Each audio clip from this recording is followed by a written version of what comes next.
Welcome back to the Flix Capacitor Podcast.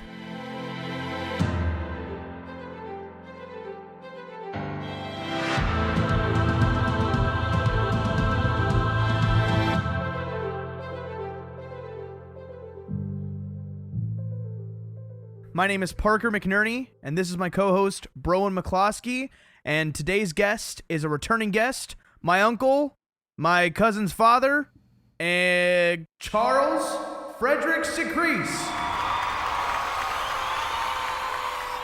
Welcome back. We're back.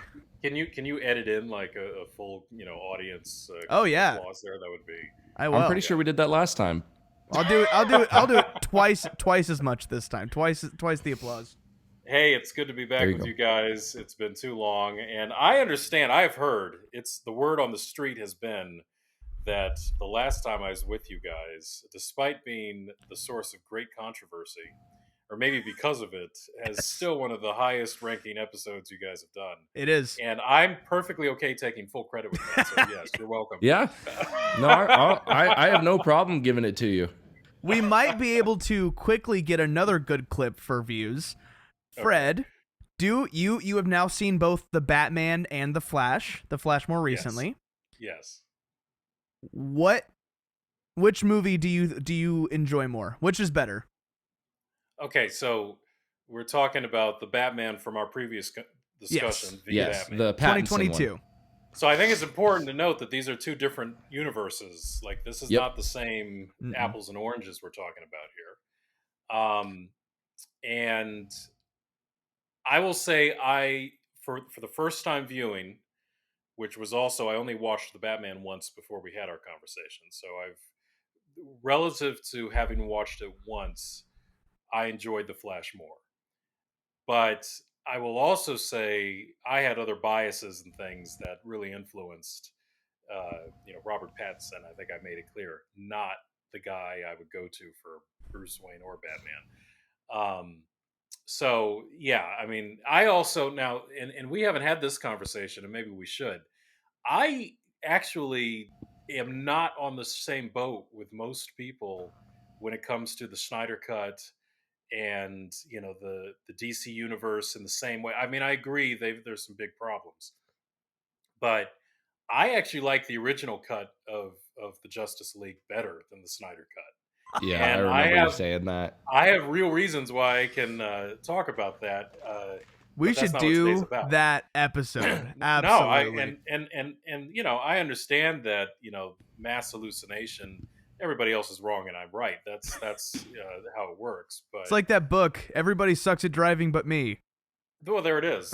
That's really what it's about. But no, seriously, regardless of the actor's personal issues, and he's had a lot in the last couple of years, I liked his take on the Flash in the previous films. Me too.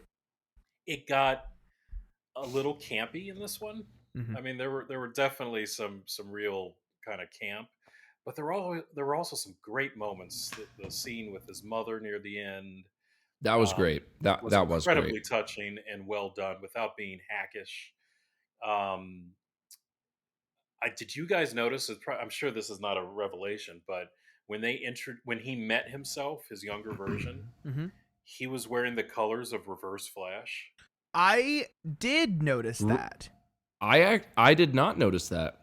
He's wearing the yellow and red. It's not a uniform, but just his street clothes are the Reverse Flash colors. Mm-hmm. And I thought that was fascinating. I wondered where they were going to go with that.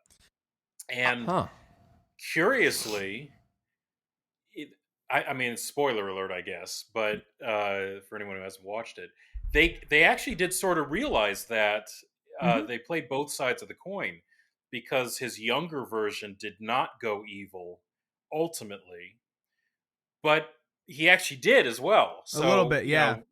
The creature turns out to have been him in a different timeline, and he did totally go batshit. Yeah. And so, even though it was out of trying to do good, he just got obsessed and ended up doing terrible things. So in a way, he sort of did become the Reverse Flash, even though his younger self redeemed him. So I don't know. It was really kind of interesting, those subtle things. I don't know if it was intentional, though. Usually in filmmaking, every detail is intentional. Ideally. Um, Ideally, yeah. There are happy accidents, but If they uh, do end up if they do end up continuing this version of the Flash, with Ezra as the Flash, which in all honesty, I'd rather they not. I'd rather just get a fresh start. I want it's a real, inconsistent. yeah. I would prefer, because this is our first Flash movie, and it Live action. wasn't right. It wasn't. I mean, it kind of was an origin story, but not for like the main universe. It was just for the alternate Barry origin story. But because we've never gotten a live action Flash origin movie, I wouldn't mind a live action Flash origin movie for his first movie. Yeah. Well, and I wouldn't mind seeing him start out. Bro, and you and I have talked about this, but Fred, have you seen the Reverse Flash fan casting? That is Homelander from The Boys, the blonde guy, the No. blonde. Yeah, they I want know who he is. him for No. Reverse Flash, and I could totally see it. That casting, I mean, yeah, as far as the look and the character, he'd be Mhm. great for it. The only thing I didn't get about the Flash was he didn't seem to care who killed his mom. Like, that wasn't even a question for him. No, it was Yeah. the fact that it happened. Yeah, And- which I was and like, you wouldn't even kind of want to know what happened, or. Here's the thing, though. Up till this point, because up till then, he didn't know he could go back. No. So he did care in that he was trying to get his father released from prison. Yeah. So but it was more about if we could find the guy who really did it, or at least prove that my father wasn't there in the first place, because that is the evidence they're Yeah. going with. Yeah. Because I think he's given up trying to figure out who did it Yeah. at that point Mhm. in the main timeline.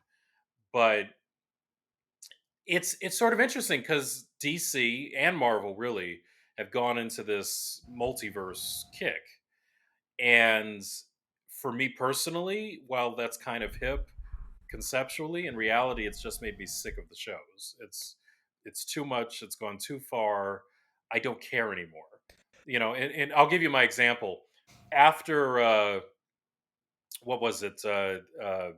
Endgame with the Marvel universe, all of a Mhm. sudden they came out with this thing where there's this whole new group of superheroes. Uh, that one of them's supposed to be like the sister of Thanos, and what was that called? It was a whole film. Eternals? The Eternals. Thank you. The Oh, Eternals. I still haven't seen Eternals. I haven't, and I'm not interested in watching it because Yeah. in my Not mind, good. It's not good. my mind, if these guys are around, and they were around because they're eternal, where the hell were they during Endgame? They weren't. Like, they weren't. What on were the, they on vacation that day? They Like, weren't on the how- casting call sheet.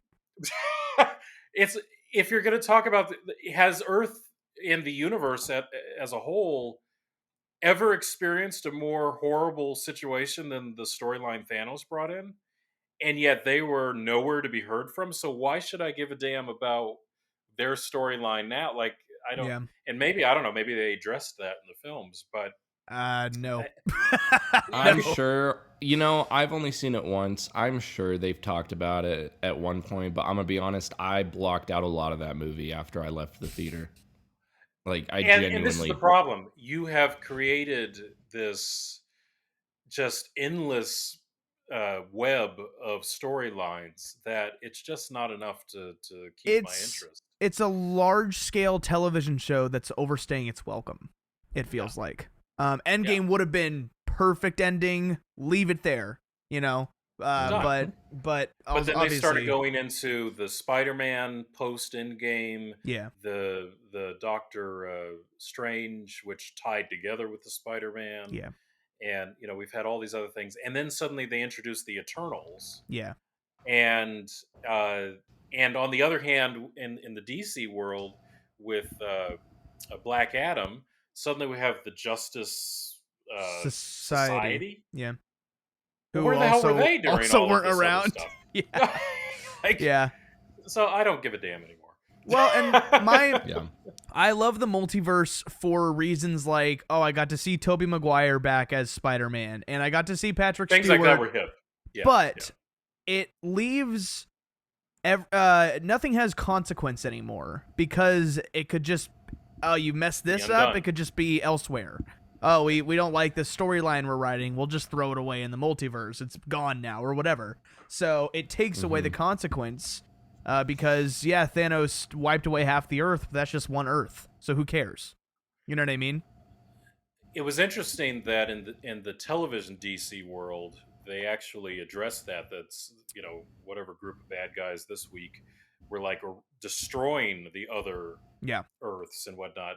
But I'll tell you, I also didn't like in the Flash series, which of course was Green Arrow and Supergirl, and now Lois and Superman or whatever it is. And I didn't like that they created the Justice League members as all being from different universes.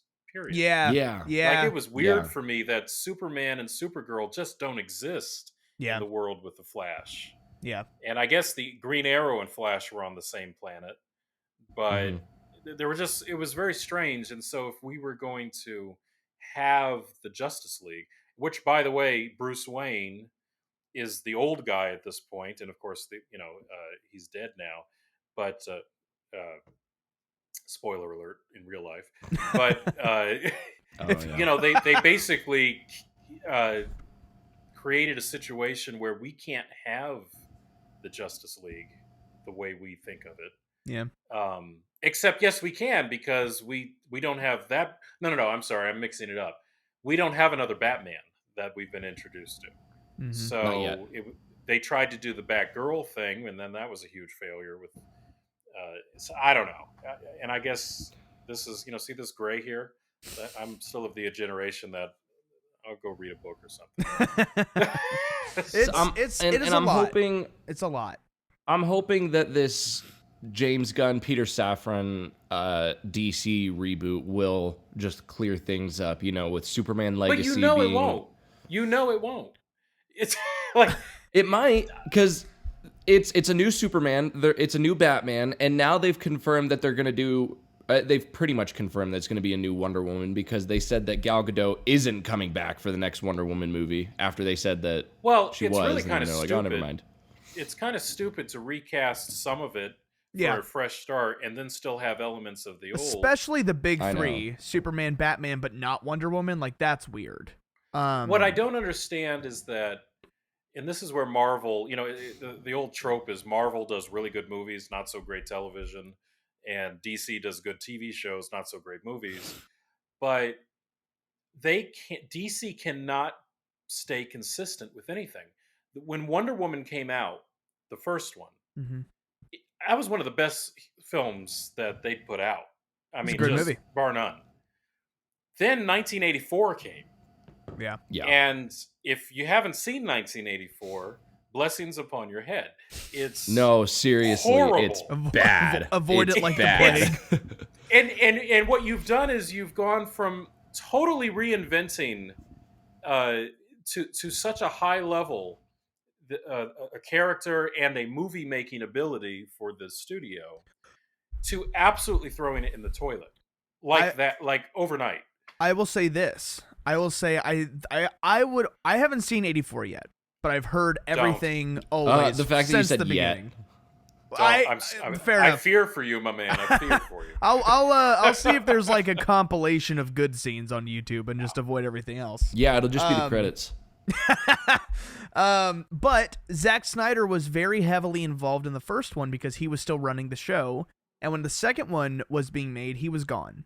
And so I think Peter Safran and James Gunn being the Kevin Feige now of the DC universe will clear things up, because you now have a consistent creator instead of executives running the show. You know what I mean? My wife will tell you I'm the world's biggest pessimist, and I think she's full of it, except for what I'm about to say, which is that I have seen nothing that gives me faith that even if they put out an amazing first film, how many of us breathed a sigh of relief when they did A Man of Steel?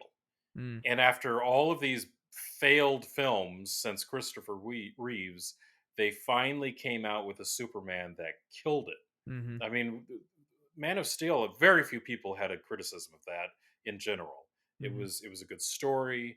The casting of Superman was I Great. think everyone loved him, Mm-hmm. and so forth and so forth. And then all of a sudden we start. Now again, I think Batman v Superman and some of these secondary line of films were not as bad as they got a rap for, and that's another I think the podcast. Ultimate Edition is a lot better. Of Batman And versus Superman, yeah. but they missed the mark. Even Mhm. though I don't think we can talk Snyder cut and all that. Regardless, Justice League missed the mark. There's no Yeah. question. Oh yeah. And all of a sudden, 3 or 4 films in, it's just babies out with the bathwater. They just rushed everything, which was the biggest mistake. I mean, killing Superman in your second film is a terrible idea. It doesn't make any, and but we could bring him back and barely use him in our third film. Again, yeah, so that's what I'm saying. Hopefully with ideally executives letting the creators create instead of do this so we can compete with Civil War or whatever's coming out this year. Hopefully it'll be better. And with everything that James Gunn has said and posted, he's very vocal on the internet. He responds to fans. He tells them to shut the fuck up. Sure. He's hilarious. Like people will go, well, we heard your casting. He goes, no, I'm not doing that or whatever. And from what he said, I am very excited about his Superman movie and the future, but we will see. I will say, Rachel Brosnahan as Yes. Lois Lane, I love it. Of course, Yes. I was a huge fan of Miss Maisel and all that. I don't think that you could do better casting. I'm very excited to see what they bring to that, and if they take the same kind of inspiration for that casting into their Superman and the other characters, I'm open-minded. I'm open-minded. I'm a big fan of the guy, David Brown. What's his name? David Cornsweet. Cornsweet. I'm a big fan of him. Corn Something sweat. like Yeah, like Something sweaty, like that. Sweaty corn. Corn's work. And Nathan Fillion as Guy Gardner. Lex Luthor? Guy Gardner. He is a Green Lantern. Who's a Green Lantern? Nathan Gardner? Nathan Fillion. Yeah, he's like a more of a jock of the Green Lantern Corps. But I love Okay. Nathan Fillion, and James Gunn uses yeah. him a lot. He used him in Slither, which is awesome. Oh, And And, Guardians 3. I turned you on to Slither. Yes, and, you did. I told you don't eat anything, before you watch the film. I'm glad I did. Or after. To this day have not eaten anything, but I'm a big fan of But he's James good. Gunn and the Guardians of the Galaxy movies. So yeah, I'm very excited for the new DC universe. But without a good segue, we're here to talk about. That's not what we're here to talk about. We're here to talk about good movies by a guy who knows what he's doing. Supposedly. by a guy who still cares about his craft, or That's at one right. point did. I would agree with that. Yes. By a guy without whom Hollywood would not be Hollywood today. I would argue that he is probably the most important ever in Hollywood, arguably. Maybe John Williams. I would say contemporary Hollywood, but we're going to get to that. Yes. The John Williams just thing is a huge whale in the room when it comes to the success of our man, who I won't say his name because I'm not the host today, but who are we Well, at here this to talk point, it's about? obvious.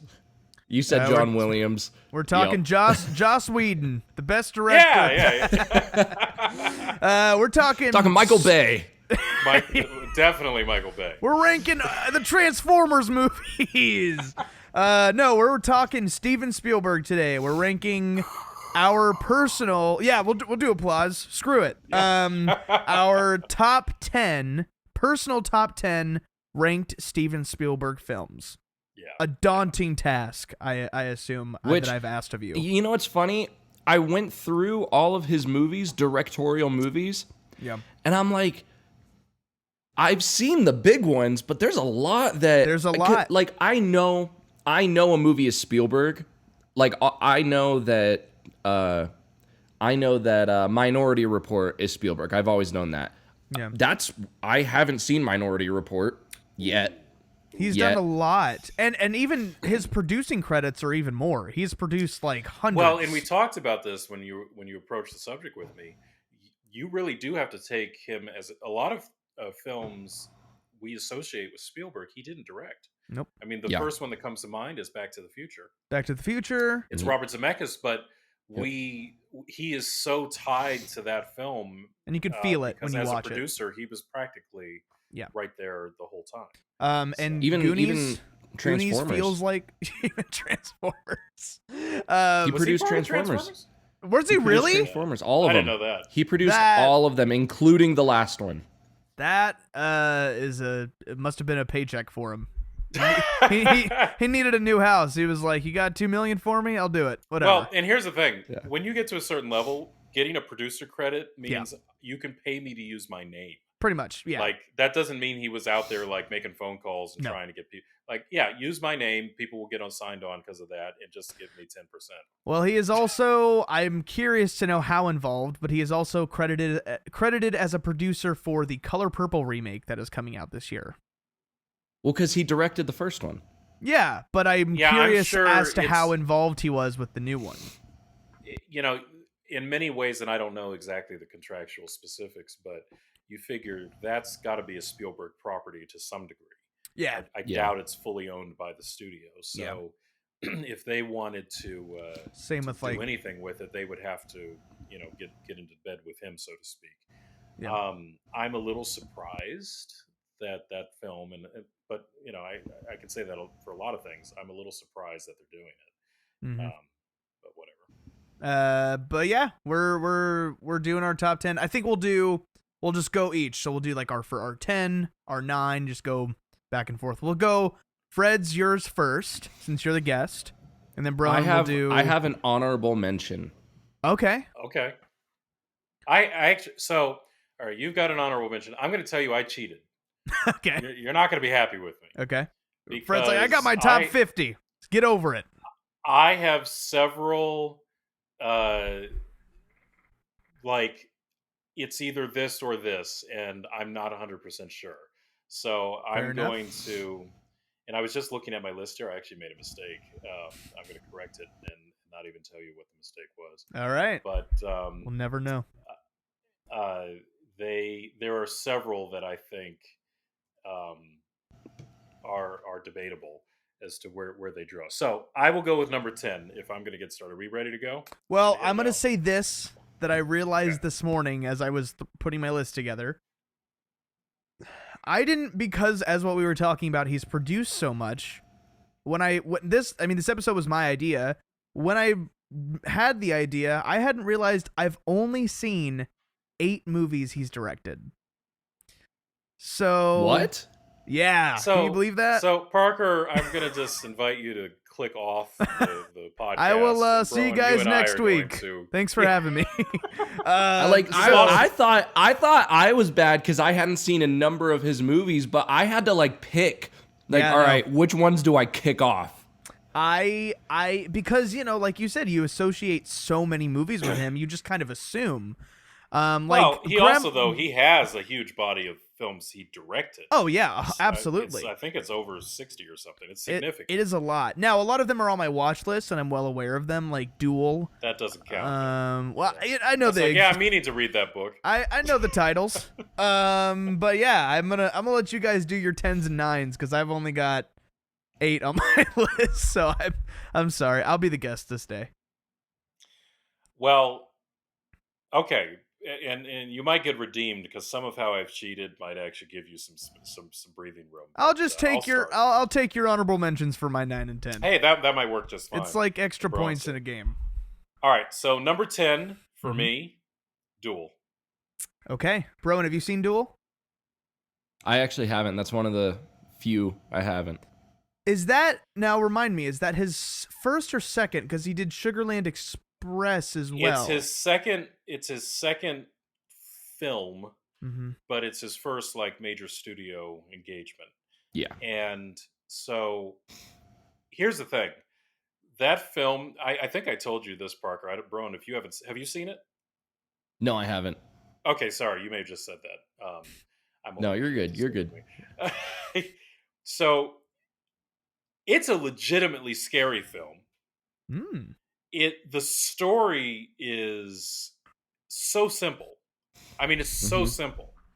which is usually like a restaurant that has like 5 things on the menu. I guarantee you, every one of them is going to be great. Yeah. You got 100 things on the menu, all of it's going to be lousy. 5 of or at them least are going to so-so. be great. 5 of them might be decent. Duel is an example of, if the storyline is simple, if the concept is basic, then it leaves you with, it's so much easier to actually just dig into the material of that story, as opposed to Yeah. having 1,000 different Mm-hmm. details, Mm-hmm. and then you have holes and story plot issues and this, that, and the other. And what's funny is that if you actually watch the film, there are mistakes. They're like really bad mistakes that made it into the final cut. I'll give you an example. There's a scene, and I forget the main character's name, the guy who's trying to get away from the truck. There's a scene where he stops at this gas station or something, and he goes to make a phone call to the police that this truck has, been chasing him, some crazy driver trying to kill him and whatnot. And the camera, it's an actual phone booth with glass, and the camera is right outside looking at him talking. You can actually see Steven and the camera guy and the camera in the reflection of the glass. That's it's awesome. right there.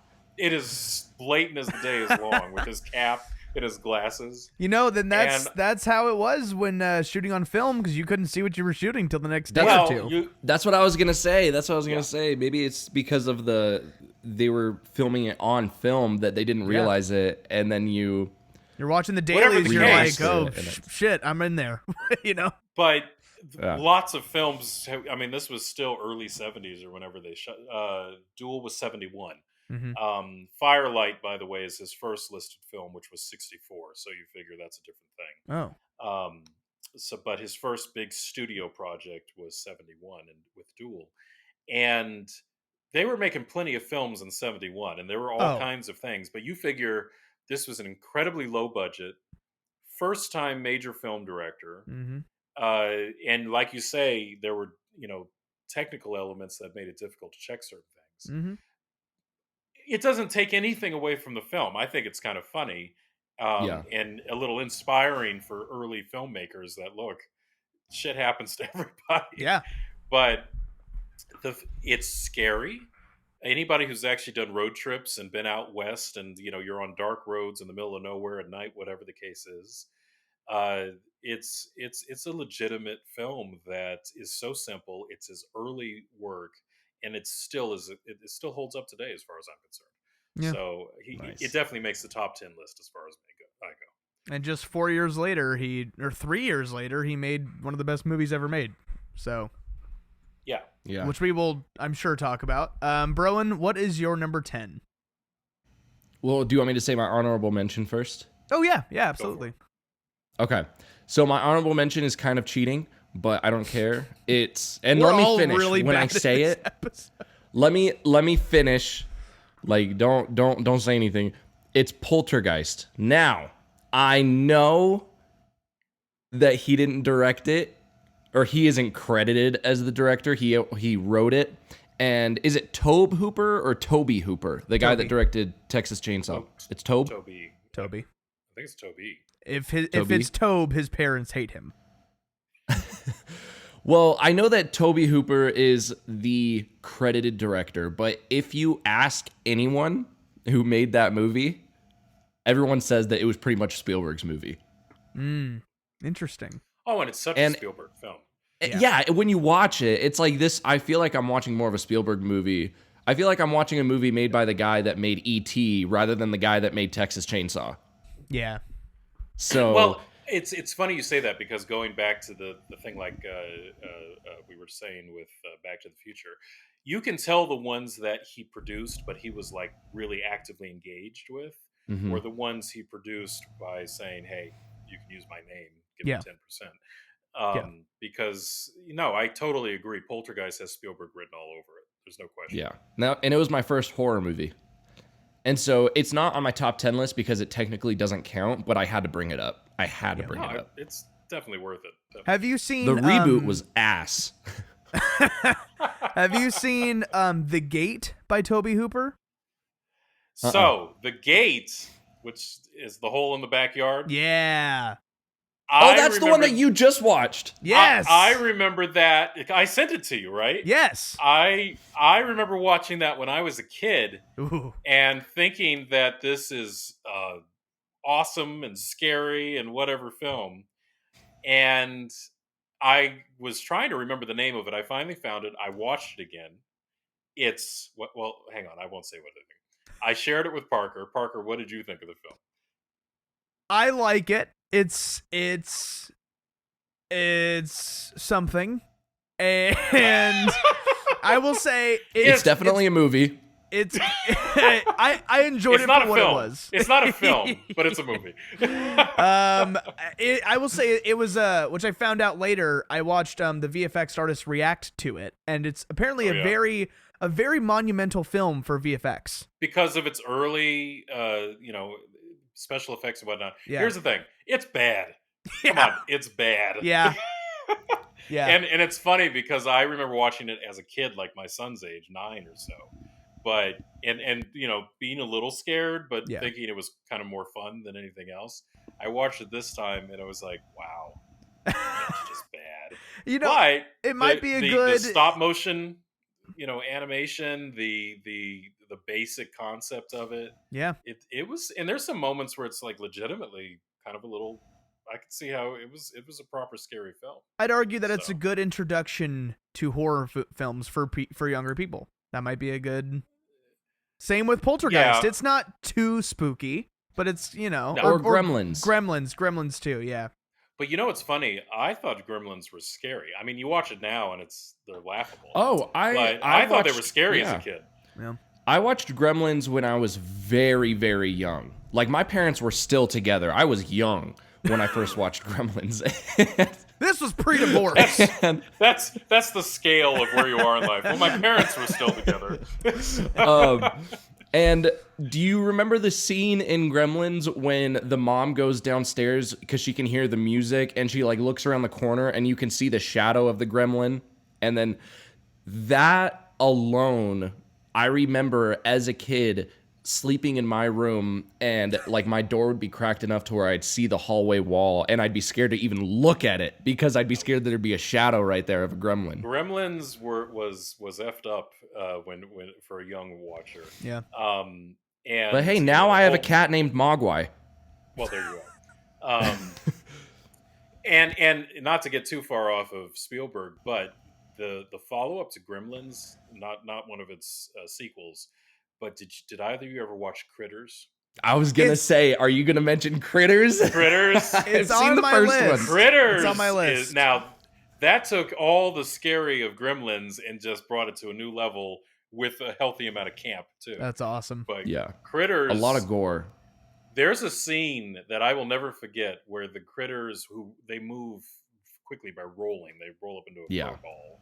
And well, there's this one scene near the end of the original film where, spoiler alert, they come together as a big clump and they go into this huge ball that's like the size of a room. It's like the Megazord.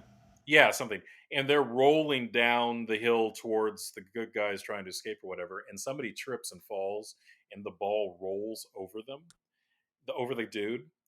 And when it rolls off, it doesn't stop or slow down. It rolls off, and his entire back is totally eaten and stripped, and you see his skeleton. That's awesome.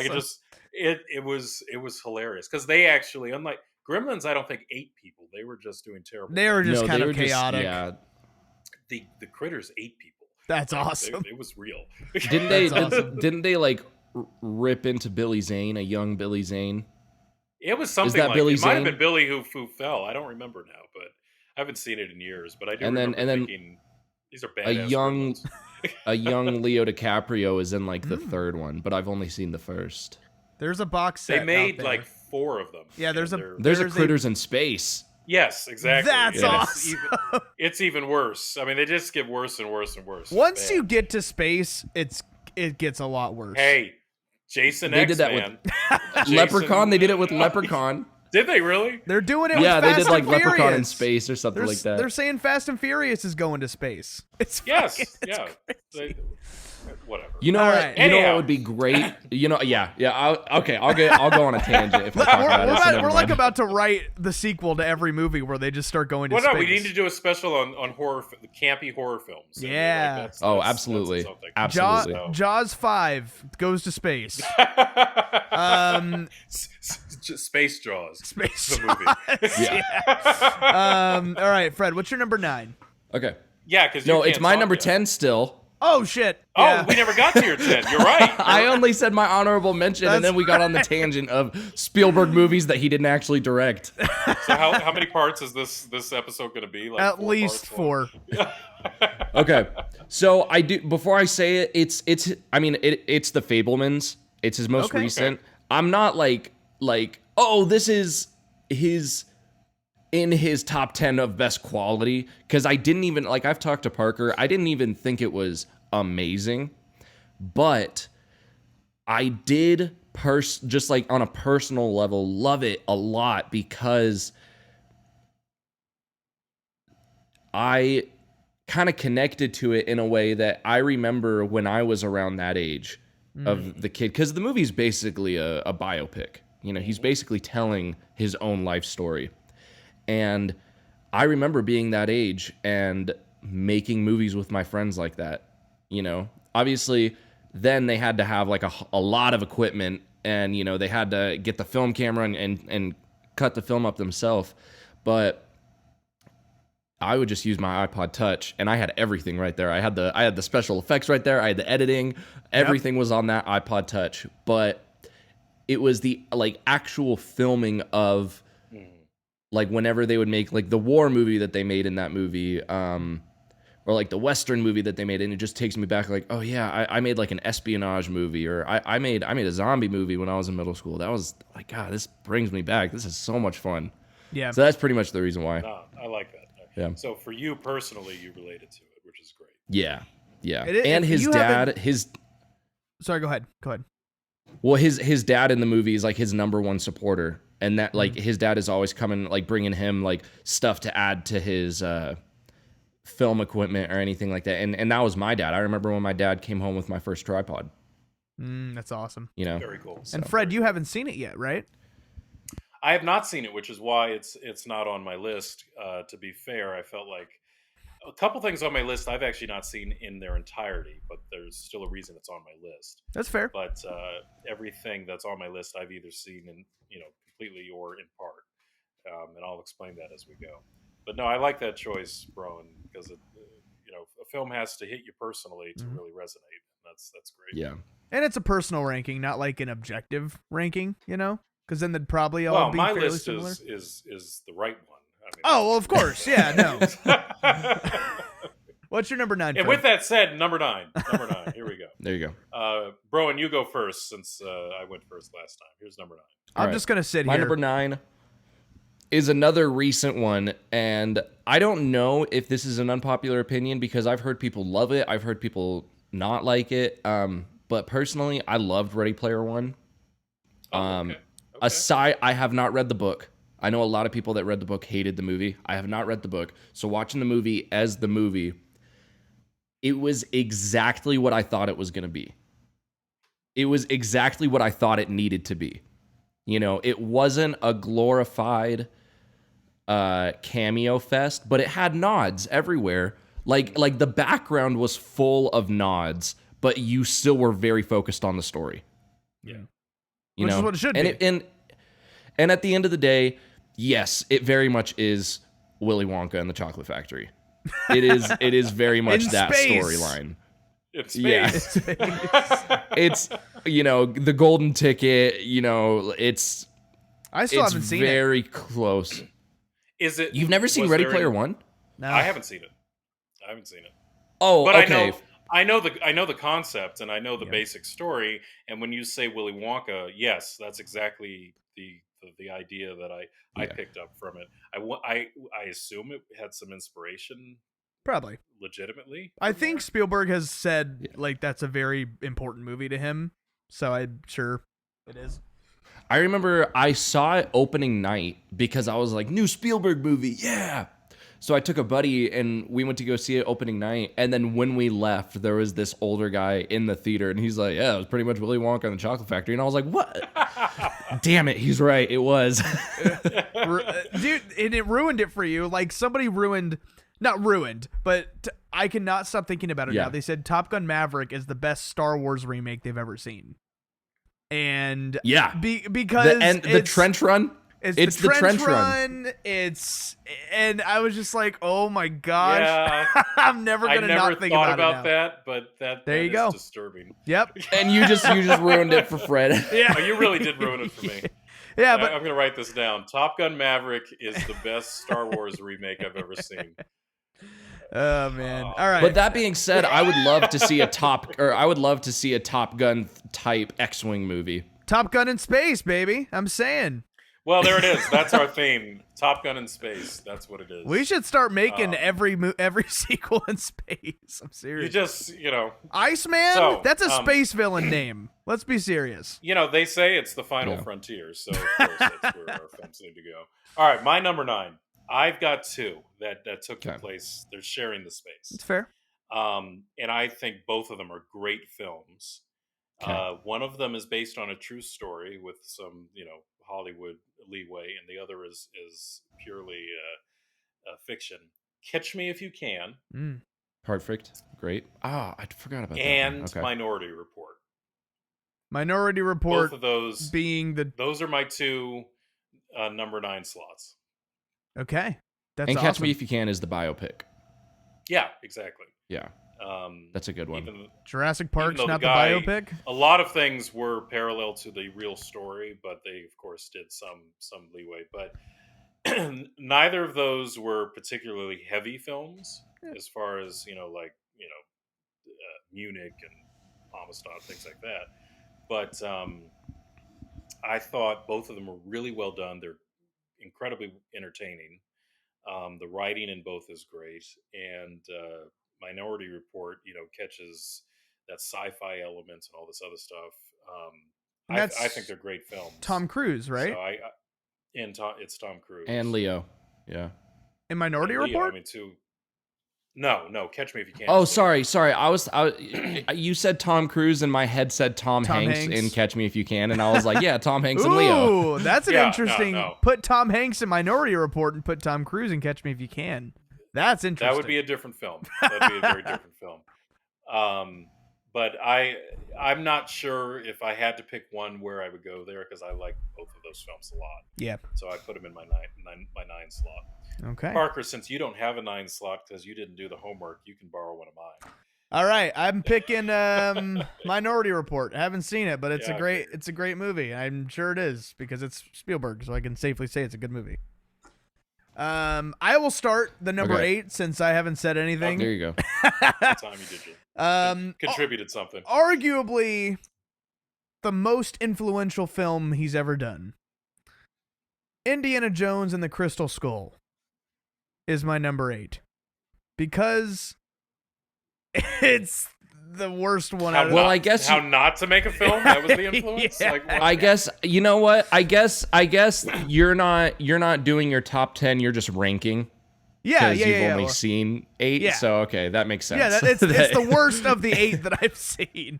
And you know what? It was influential and influencing me to never collaborate with George Lucas. No, you can't say that. You can't say that, because all of the Indiana Joneses were. Yeah, that's true. That's true. And the first and third are some of the finest films ever made. So I 100% agree. Those are the only 2 I have on the list. Interesting. Me too. And the question is, where did we put them? We'll get there. Yeah. Fred, what's your number? Actually, that's funny. Well, okay, hold on. We should talk about this, because I assume it's not on either of your lists. We should talk about this movie for a sec. I assume it's not on your list, Crystal Skull. Okay, cool. I thought we were doing best 10, not like worst. It's the worst of the 8 that I've seen. I haven't seen it in a while, but I remember really enjoying the first 15 minutes in the warehouse. So the fact of the matter is, I watched it again fairly recently, and like The Batman, which I did go back and watch again to see if I was totally wrong, which I wasn't. But Shocker. Shocker. I will say, going in knowing that I'm not expecting a great film, it wasn't as horrible the second time as I remembered it. And the good stuff is good. It's still Spielberg. It's still pretty bad, and I do not like the story. Yeah. But it was not nearly as god-awful as I had remembered it. Yeah. Though it's still pretty damn Oh! bad. So, Yeah. Yeah. And you haven't seen the newest installment, correct? no, I have not. I believe I haven't seen it yet either. The female lead was also in The Marvelous Miss Maisel, if I'm not mistaken. Maybe. But I don't anyway. even know who's in it, to be honest. Sorry. Go, Broen, what's your... Harrison Ford. Fred, what's your number 8? Yeah, Harrison Ford. Okay, so my number 8 slots also occupies 2 films, and both of these I think were really important films. Fred's got his top 20 over here, too. No. I couldn't decide, so I figured it's a good conversation point for us. One of them I have seen. The other I haven't, but I just, the subject matter and everything I've ever read and heard about it says it is as good as the subject itself. So Munich, You haven't seen. I haven't seen it. Okay. And so that's my biggest cheat, because everything else on here I've seen in either part or their entirety. But I just felt like it was too much of a film for Spielberg's legacy to not honor it, even though I haven't personally watched it yet. Yeah. That's fair. The other one is Lincoln. I was gonna ask you about that movie because I Lincoln I have seen. I haven't heard much about it, but I know it's Spielberg, so I was wondering how good it was. Well, Daniel Day-Lewis was nominated for an Oscar for his portrayal. I don't think he won that year. But it was very good, but again, subject matter, filmmaking, and just general resonance with history, because both of these are historic, based on real history. And important stuff. I felt they really both deserve consideration, so I made them share the slot. You can tell me which one you would knock off if you feel. Technically, Munich shouldn't be there because I haven't seen it, but yeah, you can cut. You can dock my pay. And I actually still haven't seen Lincoln yet. There's like that. It's like in the 2010s. I didn't really watch a whole lot of his stuff. I didn't see Lincoln in the theater. I think I watched that at home, but it's very well done. Daniel Day-Lewis did win. Did he win for Lincoln? He did. I didn't think he won. I knew he was nominated. Well, he was against Joaquin Phoenix, Hugh Jackman, Denzel, and Bradley Cooper. I don't know how Hugh Jackman was. It was for Les Mis. I don't know how he was nominated for that movie. No. That movie's a piece of shit. No. We could do a whole nother podcast on that one. Yeah, we'll do the bottom 10 movies ever made, and that's it. That's there.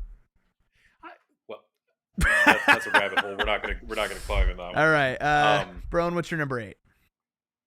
My number 8, and this might be a little controversial that it is this low, but it doesn't mean that I don't like it. It just means that my top 7 I like more. But my number 8 is The Last Crusade. I can't wait. I love it. 7 are. Now, so what I think we'll do is we'll talk about it when we get to the highest point. I think we should do. So whoever has it highest on their list, I think then we'll all talk about it. How does that sound? Okay. Yeah, and and I'll say this: I'm sure it's been a while since I've seen it, because whenever I go on like whenever I want to watch an Indiana Jones movie, I always watch Raiders. Sure. And I haven't had a marathon in a very long time. So I don't really remember the last time I sat down and really watched The Last Crusade. So if I did rewatch it now, I'm sure it would go up. Mm-hmm. But as of right now, these 7 I've seen multiple times. I could tell you the last time I watched them. I love these movies, Well, We'll get there. So it's on my list too, but I'm not going to tell you where it is till we get there. That's right. That's right. I still love it. I'm not trying to say it's bad by any means. Yeah, it's in your top 10. The hate mail is already Crusade. coming in, man. The hate mail's You already fucking idiot! You fucking How dare you have an opinion? You just have a bunch of emails from me and Fred. You're so stupid. I'm thinking I may have just gotten off the bottom of the totem pole with my Batman opinion. I think maybe you'll be back at some point. You'll get there. Probably on this list, yeah. Broen, let's hit. What's your number 7? You just went. Why not? Go again. What's your number 7? All right, number 7 is Close Encounters of the Third Kind. I still have not seen that one.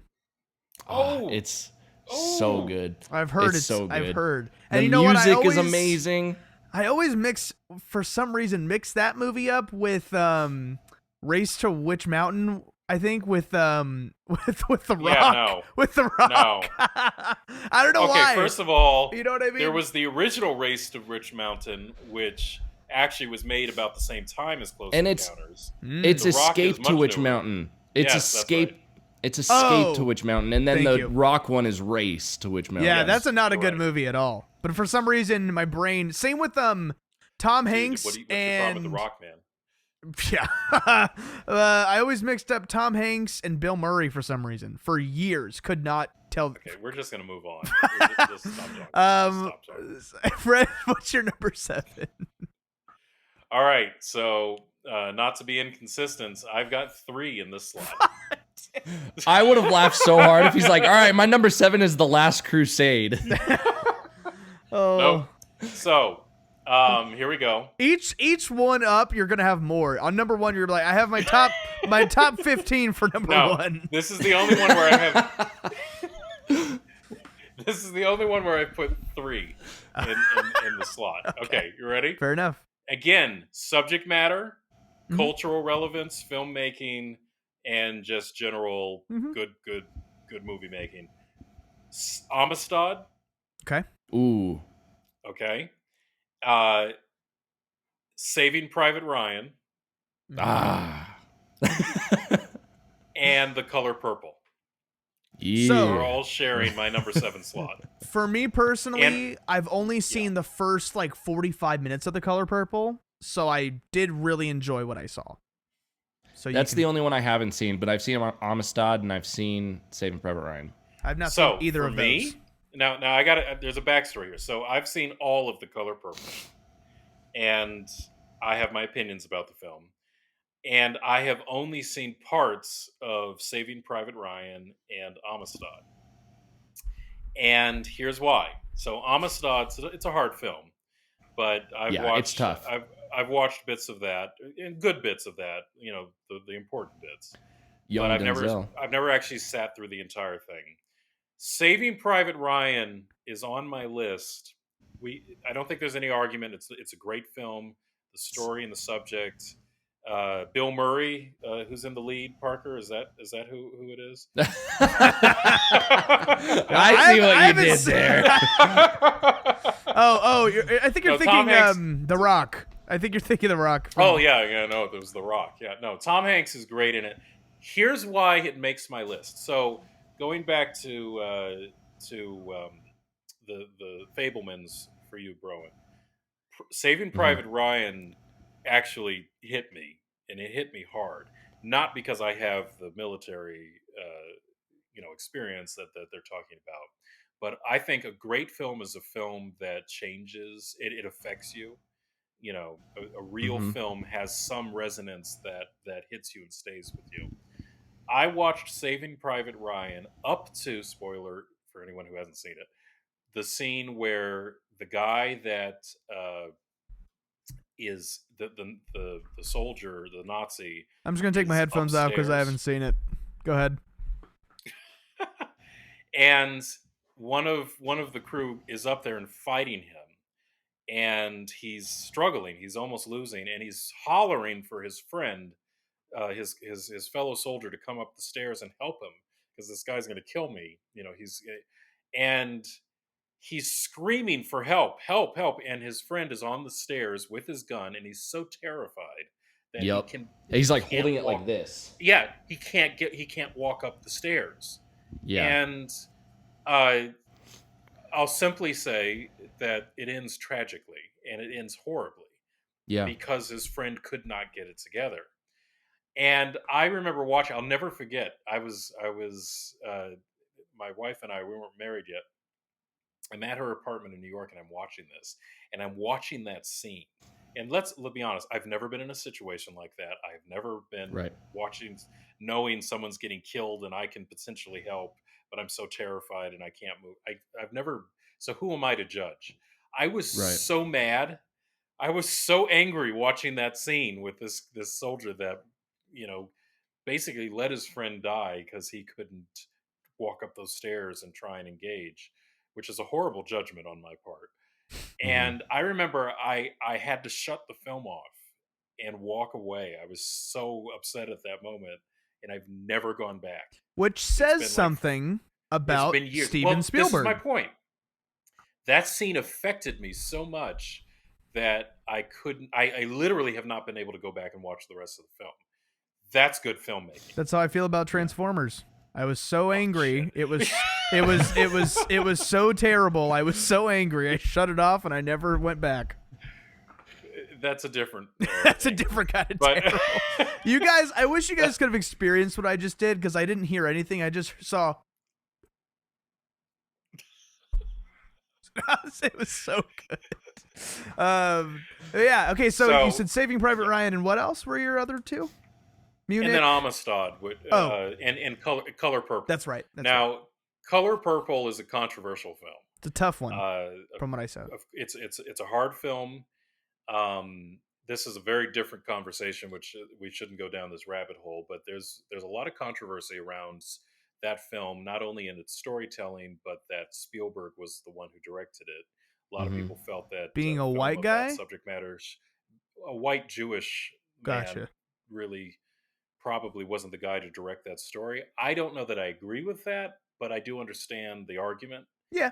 And it's interesting. Would he direct that film today with all of the conversation we have around, you know, you have to be a Jewish character, you have to be Jewish. Like, what is it? Bradley Cooper, is it, that's having that issue with the Leonard Bernstein film? All of these kind of things.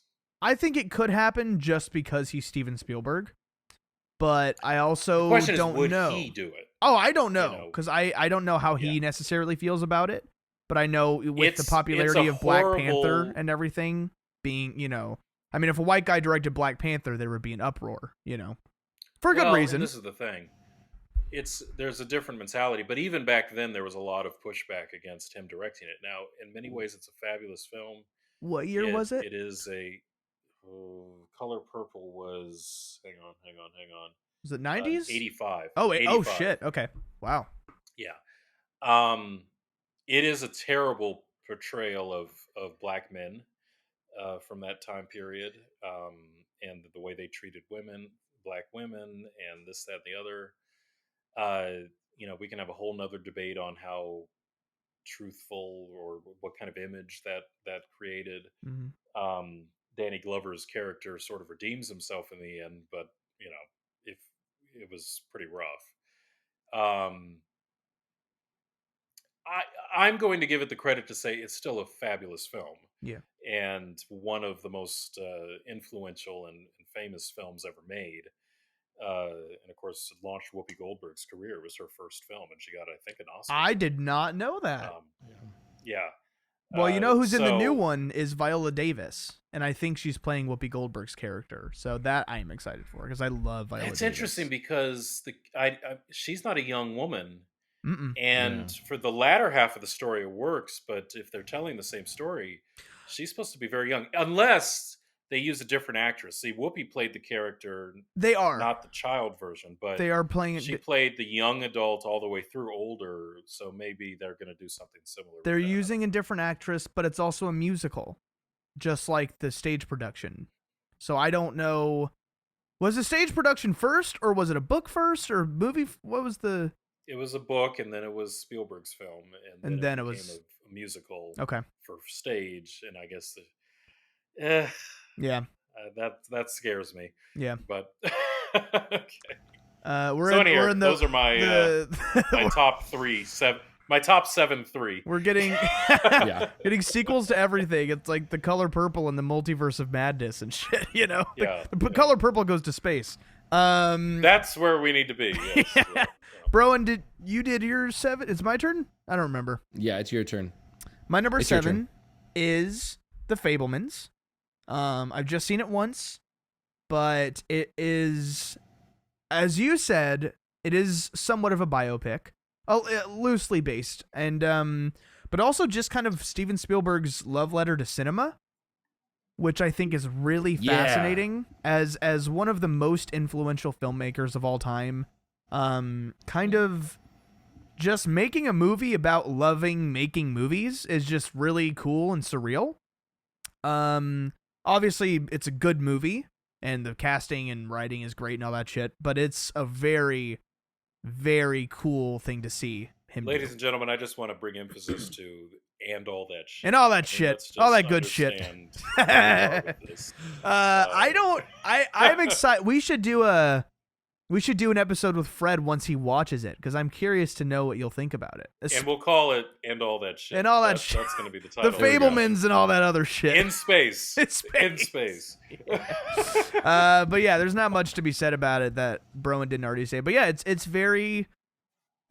just very cool to see a filmmaker make a movie about making movies, about himself making movies, and as a Jewish kid growing up doing it. Yeah. What's her name, Broen? The actress?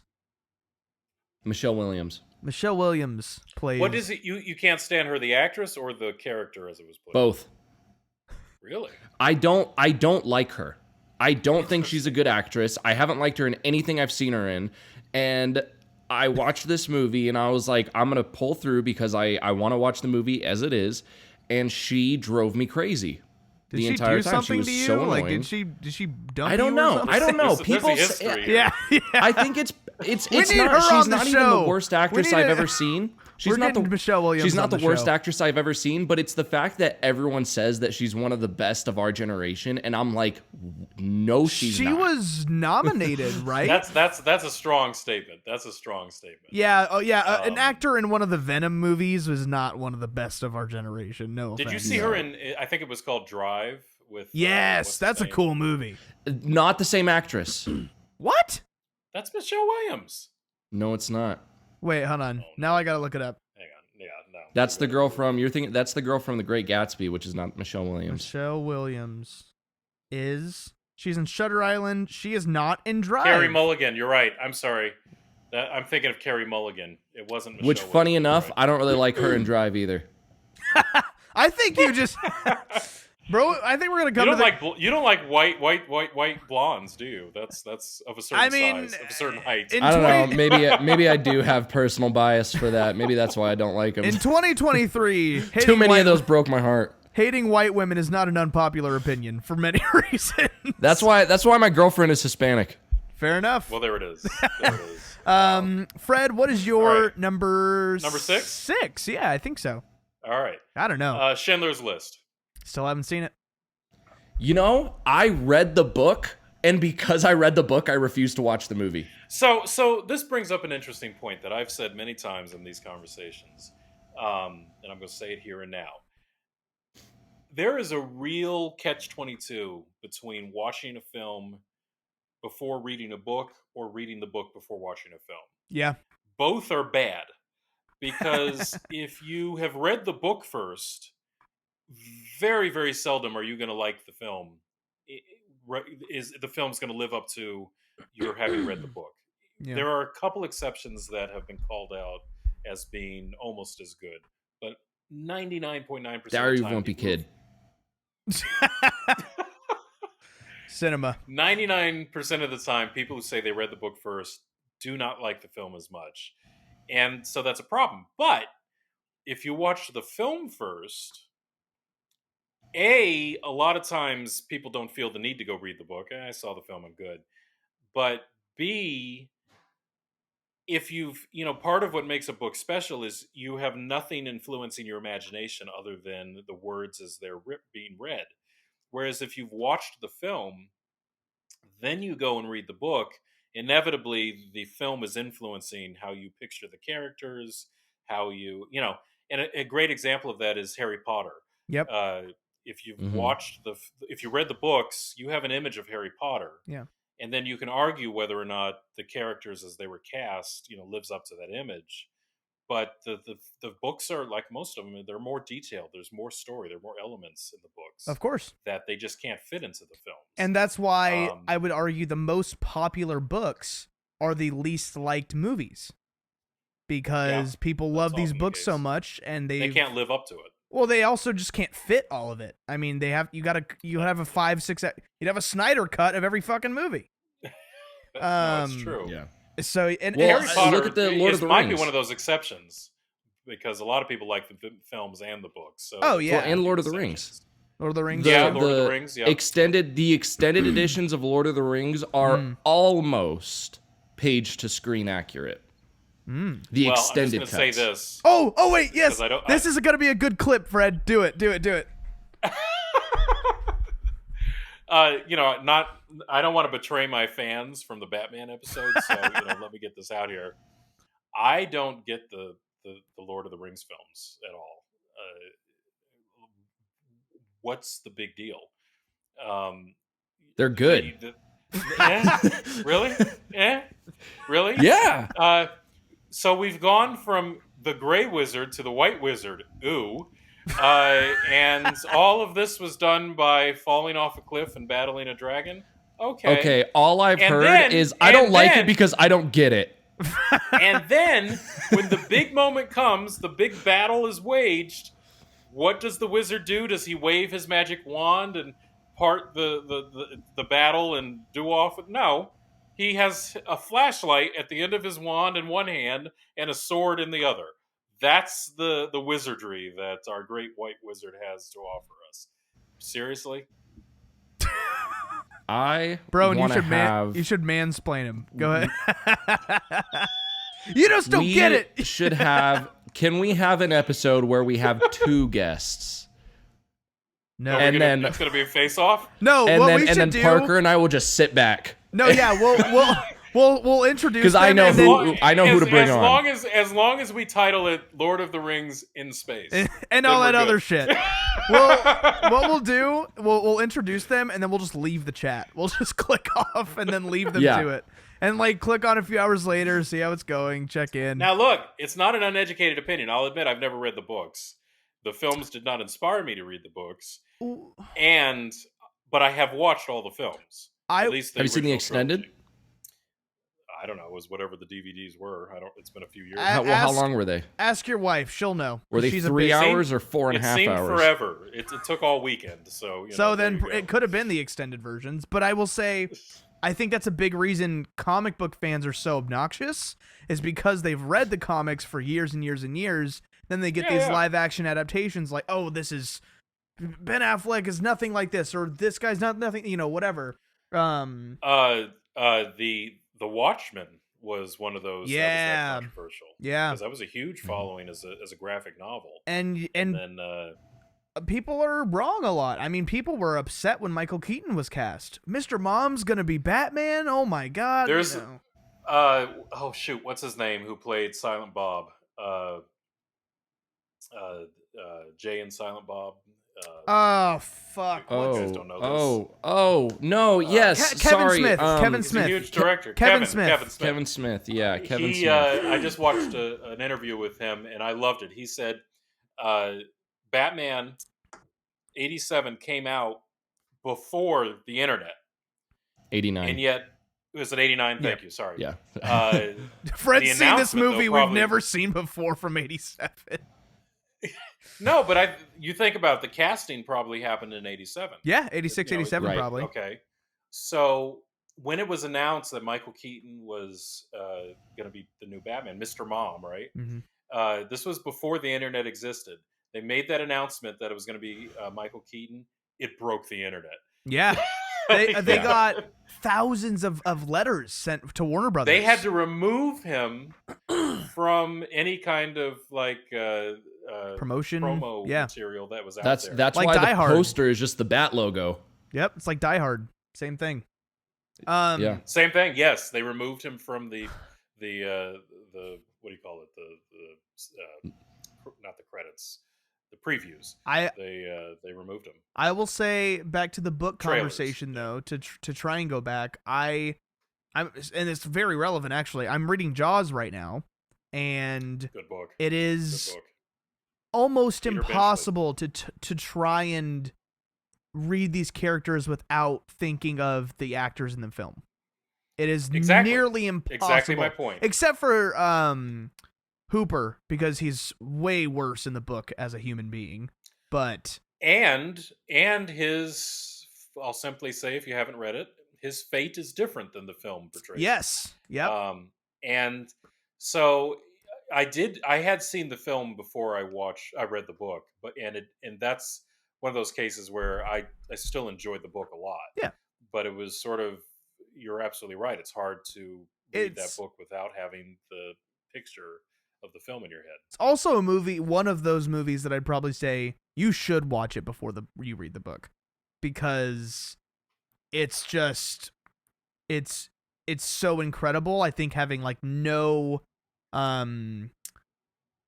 pre-perceptions, I guess, or like any association with it beforehand. Yeah. Expectations. Because you know, I mean, the first scene you don't want to expect, you know.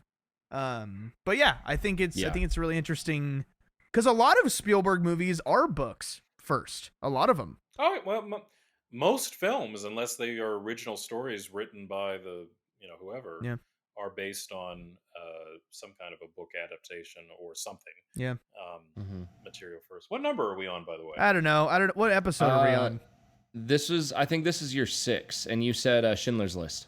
I said Schindler's List. Oh, we started talking about you read the book. That's why we started talking about it. Yeah. Oh, that's okay. So this is still the rabbit hole from my list. Okay. Now on to Fred's number 13.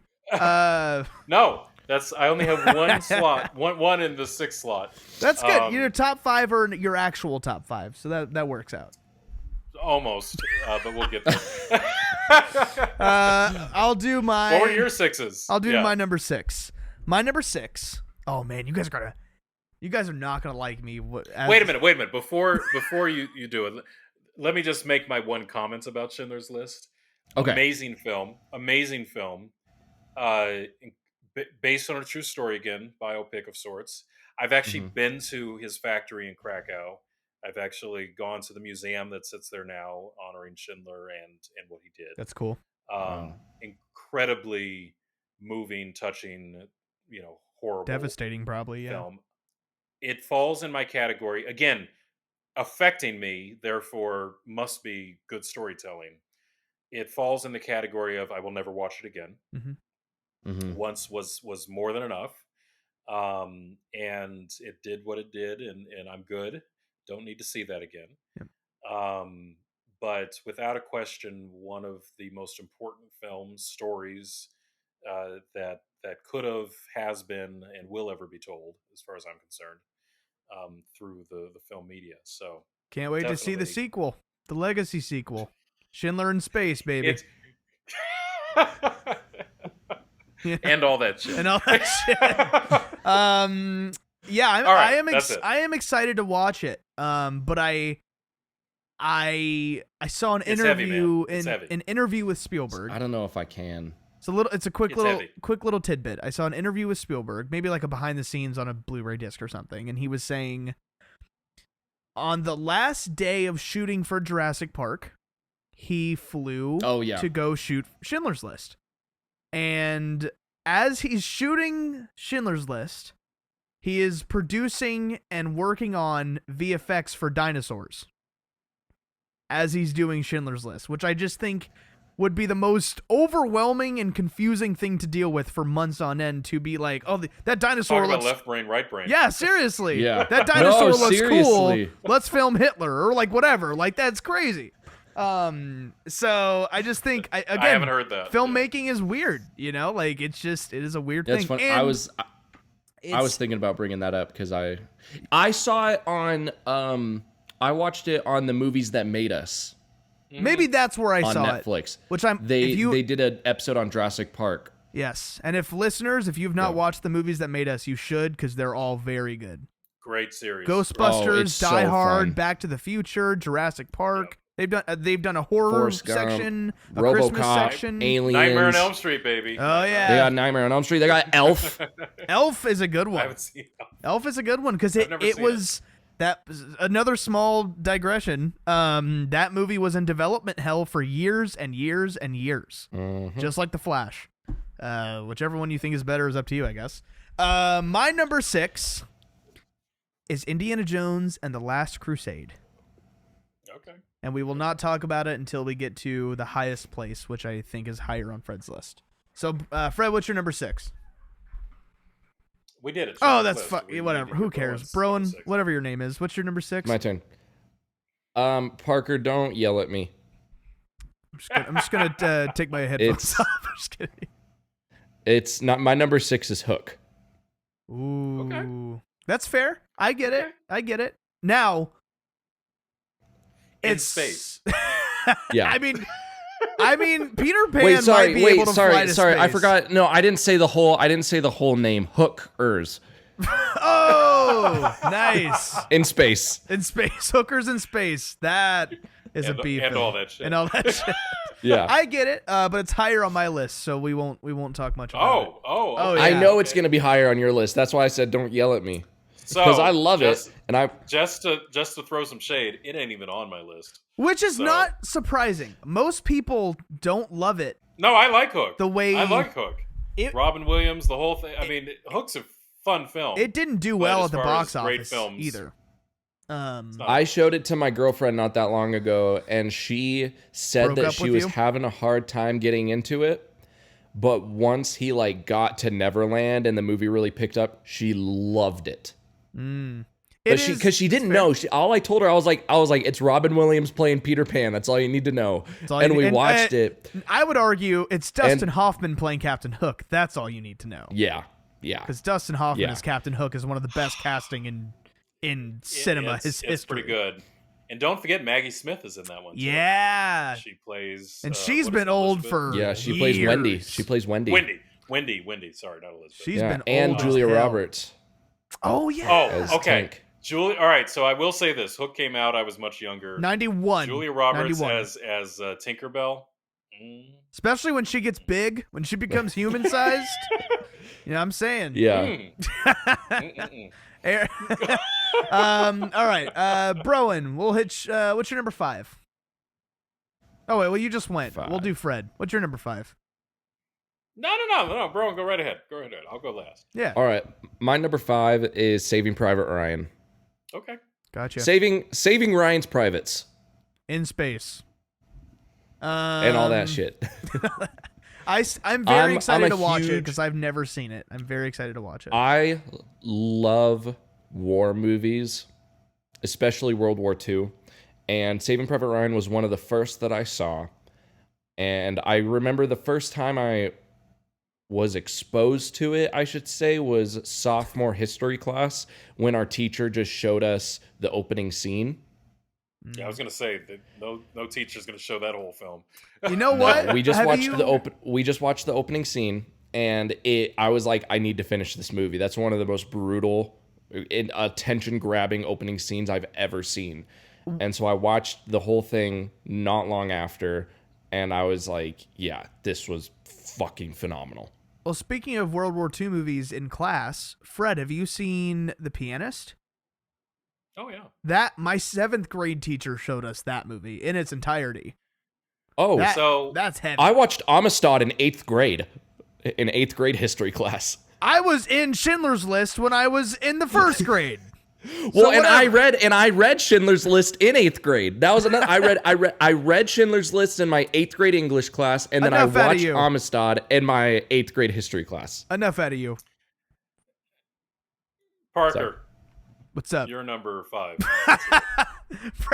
Fred owns the podcast now. He's like, I'm sick of you guys. Okay, my number 5 is it's not on either of your lists. And I think you might kill me for it being above The Last Crusade. Is Indiana Jones and the Temple of Doom.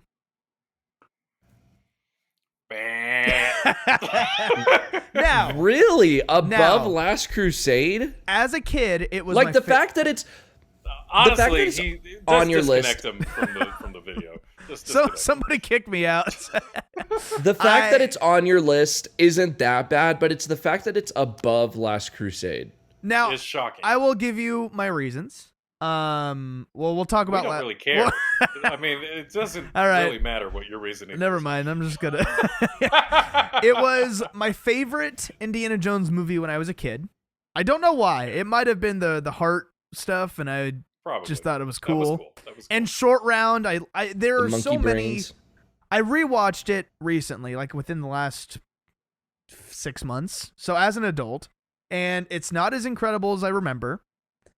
But there is still a lot of good in there, in my opinion. And Indiana Jones has a bigger character arc in that movie than I would say in Raiders. Which is a big thing for me. Technically, Temple of Doom is a prequel. Sure. But he goes from the beginning, it's all about fortune and glory. That's all he cares about. Through the film, and at the end, he gives away the fortune and glory to save this village that he initially didn't care about. The only reason he was helping was to get what he was there for and to steal more things from ethnic people, because that was kind of his deal. But yeah, like he had a character arc in that movie that I feel he really didn't have in any of the other movies. So that's, and I love Short Round. Short Round is probably the best part of that movie. I love Short Round, and I love the beginning. I love the. No, let's be honest. It's Kate Capshaw. She's the only reason you're into the film. She is arguably the worst part of the film. Now she's great with what she was given. I'm a singer.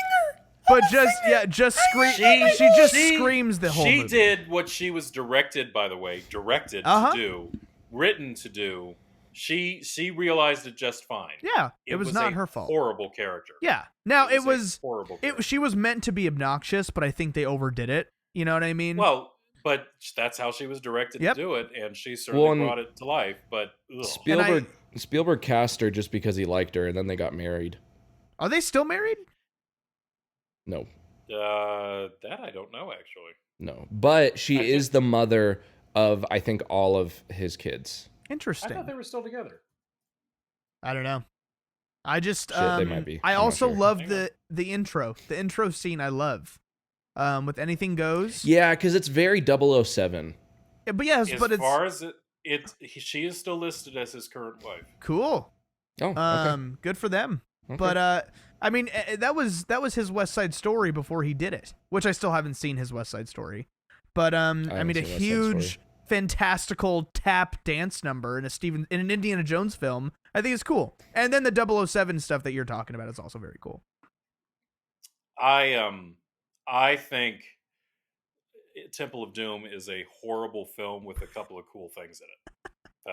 That's fair. I wouldn't even say it's horrible. It's just it plays the comedy a lot more than I think the other movies do. I think when you compare it to the brilliant filmmaking that the first and third are, you're right. Horrible's a little strong, but no. Yeah, I get it. Though compared to Crystal Skull, it suddenly has some redeeming qualities. Sam. Yes, I will say that I definitely will say that it is better than Crystal Skull. Yep. All right, are we on? We're on top 4 now. No, I haven't given you my 5. Oh, your 5 number 5s. Let's hit it. Yes, by number 5s in the plural. Absolutely. All right, and these actually make sense because I both think they're fabulous films, and the subject matter is not dissimilar. E.T. Is one, and the other is Close Encounters. To me, they're brilliant films. My 5 and 4 are actually, it's hard to really say, but you'll see my point in a minute. But the subject matter, the idea that, so I don't know if you know the story, but Spielberg talked about how his father at one point woke him up in the night and took him outside to look at the shooting stars or something in the middle of the night, and it just blew his mind with the imagination of what's out there and this and that. And that was his inspiration for Close Encounters. That's cool. I did not know that. I did not know that. That's super cool. If I remember correctly, it's a scene in The Fabelmans, if I'm not mistaken. Possibly. So, but that's really interesting. I didn't know that like was a specific thing that happens. That's very cool. That was a thing that was real. And what's interesting about Close Encounters is that up until you actually meet the aliens at the end of the film, it's almost a horror film. It's really scary. That scene where the kid goes out the dog door and they're like the aliens are trying to get to him in the house. I still remember being terrified as a kid watching that. It's scary. He knows horror. And it does the same thing it does with Jaws, where it doesn't show them. And so like when you just hear it, and then you see the kid go into the kitchen just looking at it, and you can hear it drinking the milk in the fridge, and the kid is just looking at it, but you don't see it. You just hear it, and it's just like terrifying moments in film history, as far as I'm concerned. And the woman who plays his mother in that scene, I mean, she I think was nominated for an Oscar for that. Wow! And it was that scene. I could be wrong about that, but I seem to recall reading something about it. But no, Now, here's my point: it's a horror film. It's suspense thriller at best, and psychological thriller up until the end, where you realize and find out that the aliens are benevolent. But up until that point, we don't know, and the characters certainly don't know. And then shortly after that, he comes out with E.T., because Close Encounters was 1977, E.T. was 1982. I thought Close Encounters was. I didn't know it was so close after Jaws. That's crazy. It was 2 years later. I thought it was. It's 1977 because I thought it was 1980s. Do you know about the Close Encounters and Star Wars thing that Lucas and Spielberg had? No. I don't know the details of the story you're about to tell because I want to hear it. I do know that there was a thing between them, and to the degree that in the house that I'm suddenly forgetting the lead actor in Close Encounters, Richard Dreyfuss. Richard Dreyfuss, thank you. Yeah. You actually see Star Trek models in his house, in his kid's room or something, during one of the scenes in Close Encounters. And then on the mothership, they actually have an R2-D2 on the outside of the mothership. That's awesome. In Close Encounters. So there was some play, but what's the story you knew? So Spielberg and Lucas had been friends for a long time. Sure. And they were both working on their movies, and they would visit each other on set all the time. And Lucas had progressively shown his friends his progress in Star Wars. And Spielberg was the only one that said, "You've got something here." He was the only one that was like, this is going to be huge, George. This is going to be huge. And Lucas was like, no, your movie, Close Encounters, that's going to be the movie of the year. Are you kidding me? And Spielberg was so confident that Star Wars was going to be this massive hit that he's like, tell you what, I'll take 10% of Star Wars if you take 10%, if you want to take 10% of Close Encounters. That 10% of Star Wars gave Spielberg probably billions of dollars over the years. I'm sure it financed a good portion of his coming films. Yeah. Or his I don't know when that deal house. stopped because I don't know when that deal stopped because I'm almost certain it's still not. He still doesn't get 10%, no, but I don't know how long it went on for. But it went on long enough where he made a lot of money from that 10%. That's hilarious. That's why Close Encounters gets swept under the rug. And that's why a lot of people don't know about it because it was overshadowed by Star Wars and then E.T. Yep. It was not a huge box office, though it is a wonderful film. It's amazing. No, I love it. Yeah. Haven't seen it. I love that movie. So, and then of course you have E.T., which a few years later came out, and I'll tell you a funny story. My dad once, because they went and saw it at the theaters when it came out and everything, and he said, I always thought it was such an incredibly amazing film. Grandpa said that? It's a wonderful. Yes, your grandfather. He and enjoyed such a something. Wonderful story. That's crazy. Hang on. I'm going to ruin it for you. Okay. And he said, until I realized that there were no people of color in it at all. It was the entire film was 100% white. No, there's no Hispanic, and it takes place in Southern California. There's no Hispanic. Oh wow, there's nothing in it, except for one character and one character only. The alien. He's black. These damn illegal aliens. So, that's crazy. Read into it whatever you want, but that was his take on the film. That's crazy. Well, he's not wrong. That's wild. We need Grandpa on the show. That's yeah. Good luck with that. That's crazy. Yeah, I still haven't seen it, and I still have not seen E.T. in its entirety. I think I saw it when I was a kid. I haven't really. I'm really sorry. Watched it, yeah, never. I've told you that before on the podcast. You know what? I might be ruining your day, but you ruined my day when you told me Donald Glover and Danny Glover were not related. So we're not talking about it anymore. That ruined your day, did it? I was devastated. I always thought. I always thought, oh, because he's Danny Glover's grandson or whatever. No wonder he's doing well. No, I thought... Well, it's because they're both really black, isn't it? This is going to really blow smoke up your skirt.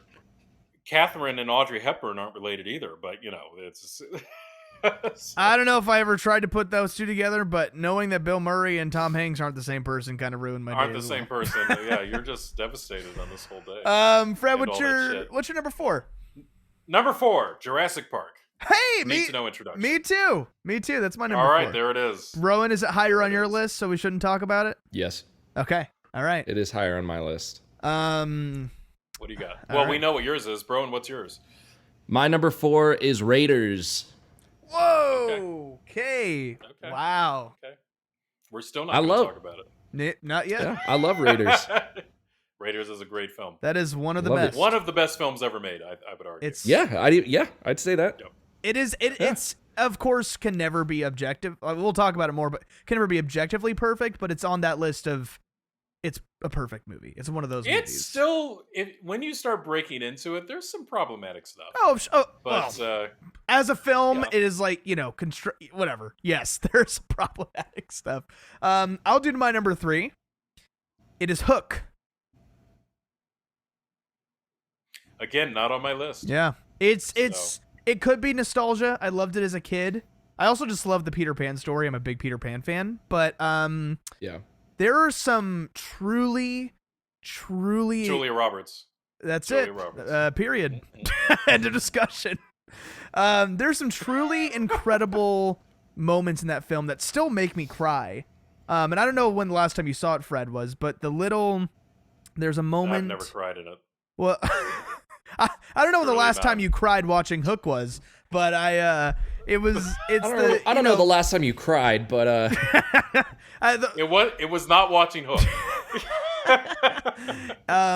It's Bro, and I'm sure you remember, obviously, the entire first hour of the movie essentially is him not remembering he's Peter Pan, and then him kind of remembering and trying to become Peter Pan to get his kids back, and the Lost Boys don't believe him. And then there's a moment where one of them, I don't remember the kid's name, adorable little child, comes up to him and pushes his face back to make him smile. And he says, "Oh, there you are, Peter." And it's just like, oh my! And the music. I mean, John Williams is one of the reasons these movies are so good. But the music in that scene just crushes me. And it's arguably wait, I want to tell one of John Williams' most underrated pieces of work. I think the score is incredible. Okay. I've told this to you, Parker, Fred. Okay. The main theme of Hook is almost identical to let me get the right track. No, not E.T. Not E.T. Let me get the right track. So I say so I'm not saying the wrong one. If you're about to tell a story, it is almost identical to Across the Stars, the Across the Stars track from Attack of the Clones. Oh, John Williams borrowing from himself is not shocking. I'm just saying No, those two.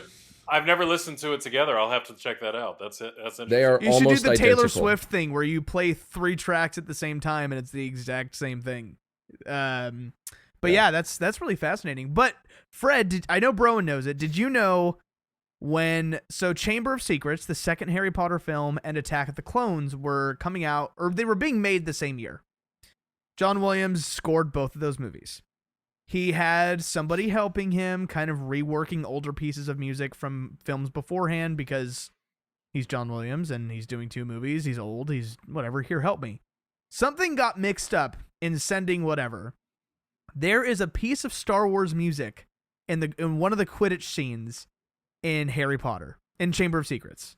And now that you know that, the next time you watch it, you will probably hear it and be like, holy shit, this is Star Wars.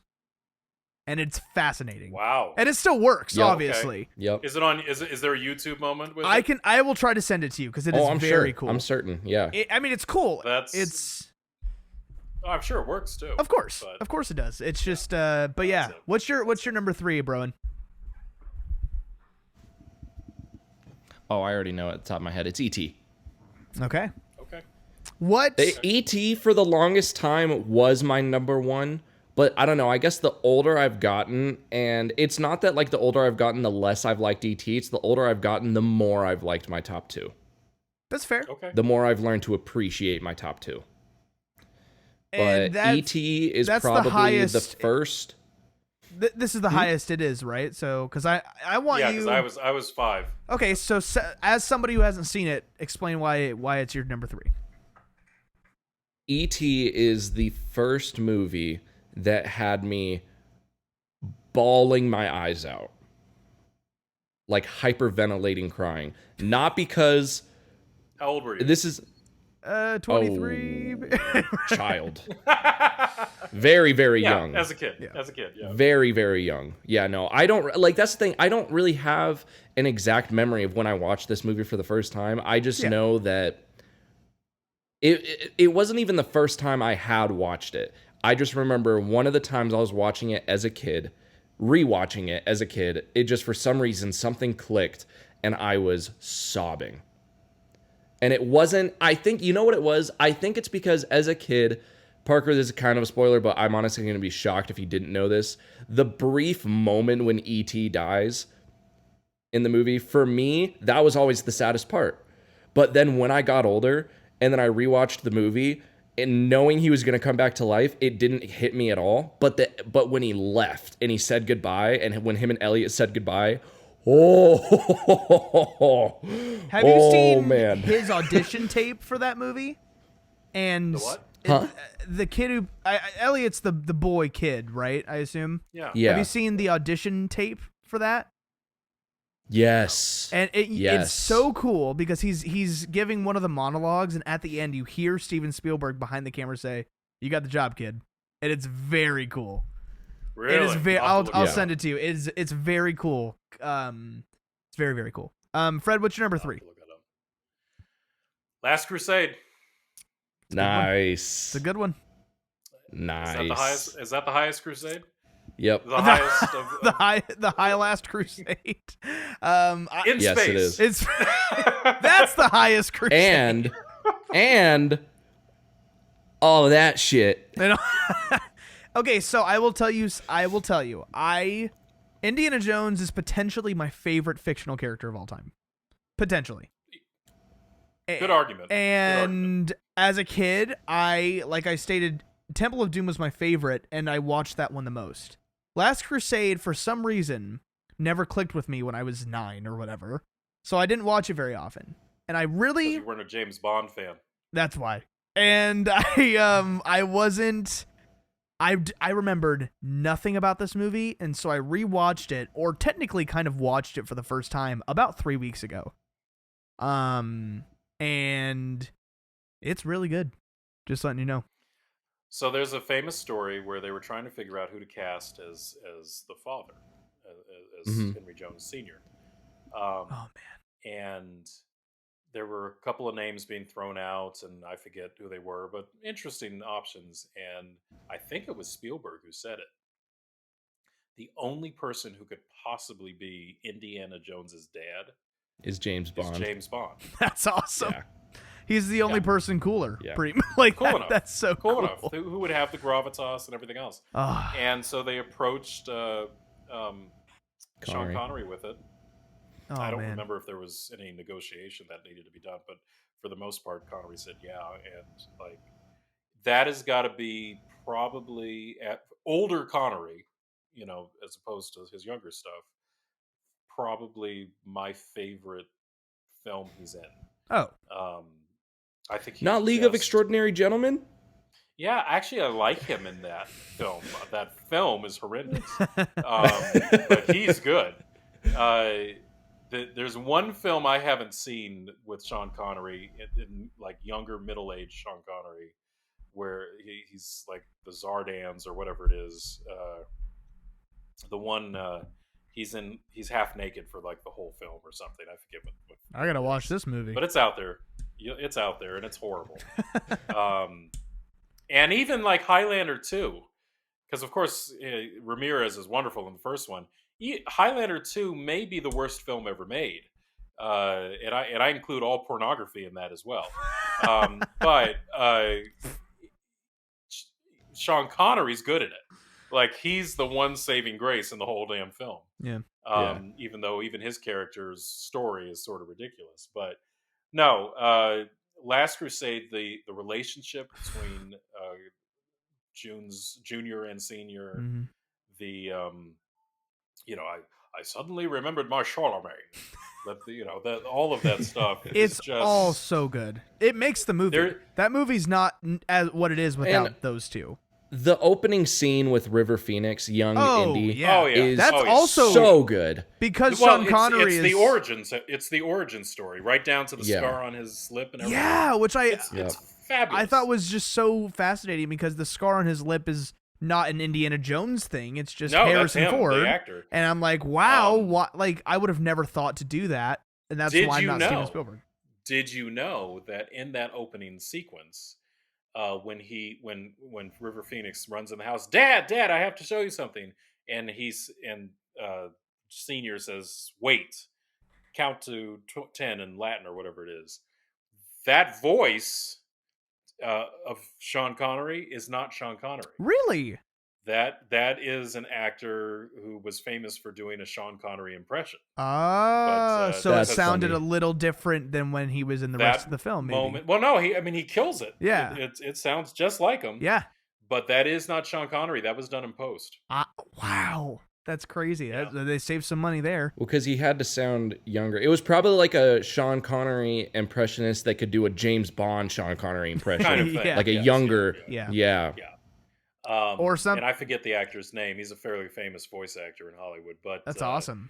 It was. I didn't know that till fairly recently. I thought you were going to say it's Harrison Ford, and I was like, no way. I would argue that the movie itself is the worst of the three without the relationship between those two. Not even that. Without the actors. I disagree. I think it's a good film. Of course, it's a great 'cause film. Their relationship is a huge part of what makes it great, but I like the story better than the second and fourth.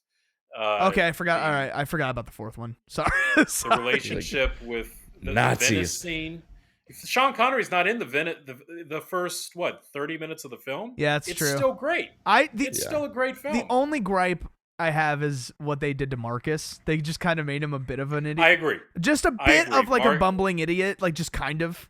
You know what I mean? In Marcus was funny, but it was really kind of sad how they sort of just turned him into a moron. And also oh shit, I'm Sala? forgetting his name. Sala. Yeah. His character didn't realize much either, which was really too bad. Yeah, I didn't even remember. I didn't think either of them would be in it because they weren't in the second one. They were kind of exclusively in the first one in my head, so it was kind of random to see them in the third one, especially not being very important. You know, they weren't Not significantly. Yeah. I think Sala, he got used a little bit, but not to the extent that he should have. Of course, he didn't have a huge role in the first one.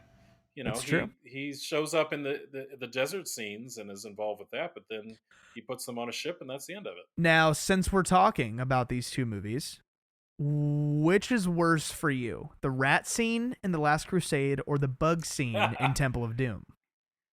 Because those are both pretty rough. The bug scene. I can't do bugs. The bug scene, I think, is worse for me. I can't do bugs. Both are pretty damn bad. Yeah, but I would not. Harrison Ford said, I would have a hard time sticking my hand in there. Yeah, that was the one and moment. let's add to the mix the snake scene in in the Ark. Yeah, I mean, ugh. some of that was like the scene where the cobra comes up in front of him. Yeah, they actually had a glass. Yeah, but there was still a lot of deadly snakes that they were mixed in there with. Well, and wait, the snake scene in Raiders or the snake scene in the opening scene of Last Crusade when he's in the box with all of the snakes on him? And he's like, oh. Yeah. I know he got paid handsomely for it, but I'd have a tough time doing it. I mean, that's it's funny. I don't mind. And the like bugs. I've had pet snakes. I don't mind snakes. I like snakes. But all over you? Like it's actually. I don't want to be buried in a box. Hell no, absolutely not. I wouldn't be as squeamish because I've said, I've actually had probably like 7 pet snakes in my life.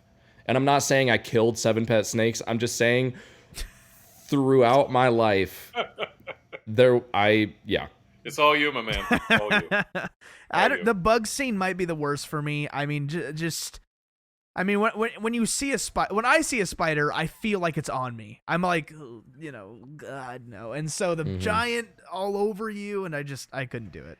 I will say, the other scene that is pretty awful is the one where they go crashing through the wall in Raiders, and she's now all the mummies come out. Oh, it's scary. And the moment where the snake is coming out of the skull's mouth. Well, I'll wait till we get to Raiders because we haven't. Okay, I'll wait.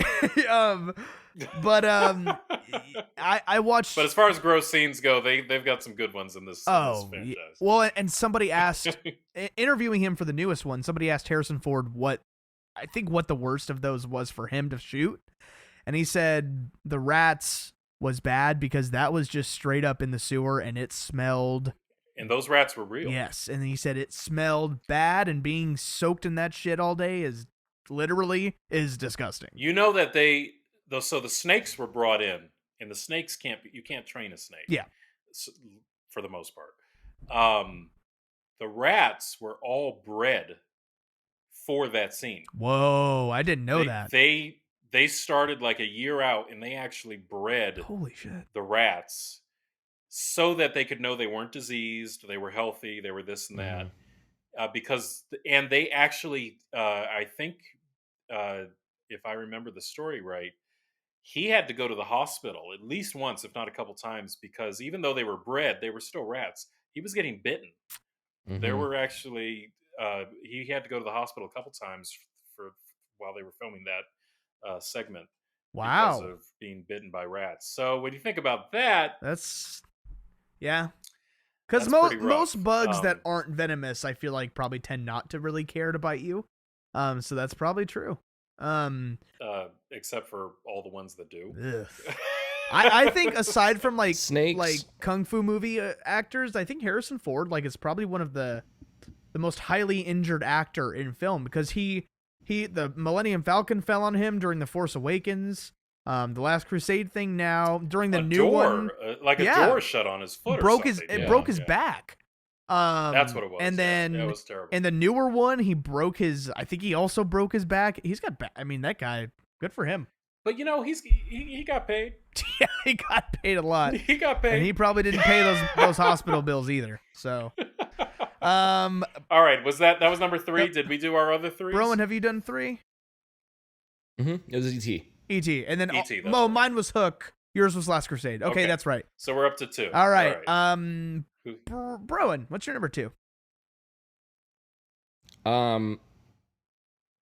Okay, so it's kind of obvious that it comes down to these two. Like, once I say number 2, you're going to know what number 1 is. Okay. But I was a toss-up for me. But my top 2 are also pretty interchangeable. Yeah. I came to the conclusion that I do like number 1 just that much more. and I think it's So don't give it because away. I grew up with it more. But number 2 is Jaws. Okay. Interesting. All right. Interesting. Okay. We'll My get number 2 is we'll get Jaws. there. We'll get there. Needs no introduction. Nope. Needs no introduction. Yeah, what's that? Yeah. All right. It's Parker, hit yours. My number 2. Oh, wait a minute. Wait, was it Jaws or its sequel? Jaws in Space. Space Jaws. That's there is a I found a Blu-ray Goodwill Space for Jaws is Alien.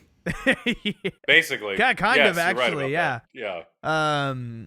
Yeah. My number 2, which was, depending on the day could be my number 1, but is Raiders. That your number Nice. 2? That's your number 2. It is There we so go. good. It is so good. It is. It is. It is potentially, objectively, the Hey, best come on. character introduction in the Marion? history of cinema. And let's be honest. Marion? Yeah. Yeah, baby. Yeah. Now, I love seeing her as a housewife in The Sandlot too. I forgot forgot about you. Oh wait, was that just me? Yeah, I mean the obviously the film is the introduction to Indiana Jones, but the first scene, I mean, what Oh, oh my I- god. It almost doesn't even bear talking about. It's And but Alfred Molina, I mean Dr. Octopus being Indiana Jones's right-hand man for a second is cool. for Yeah. like 5 minutes. Yeah. If that.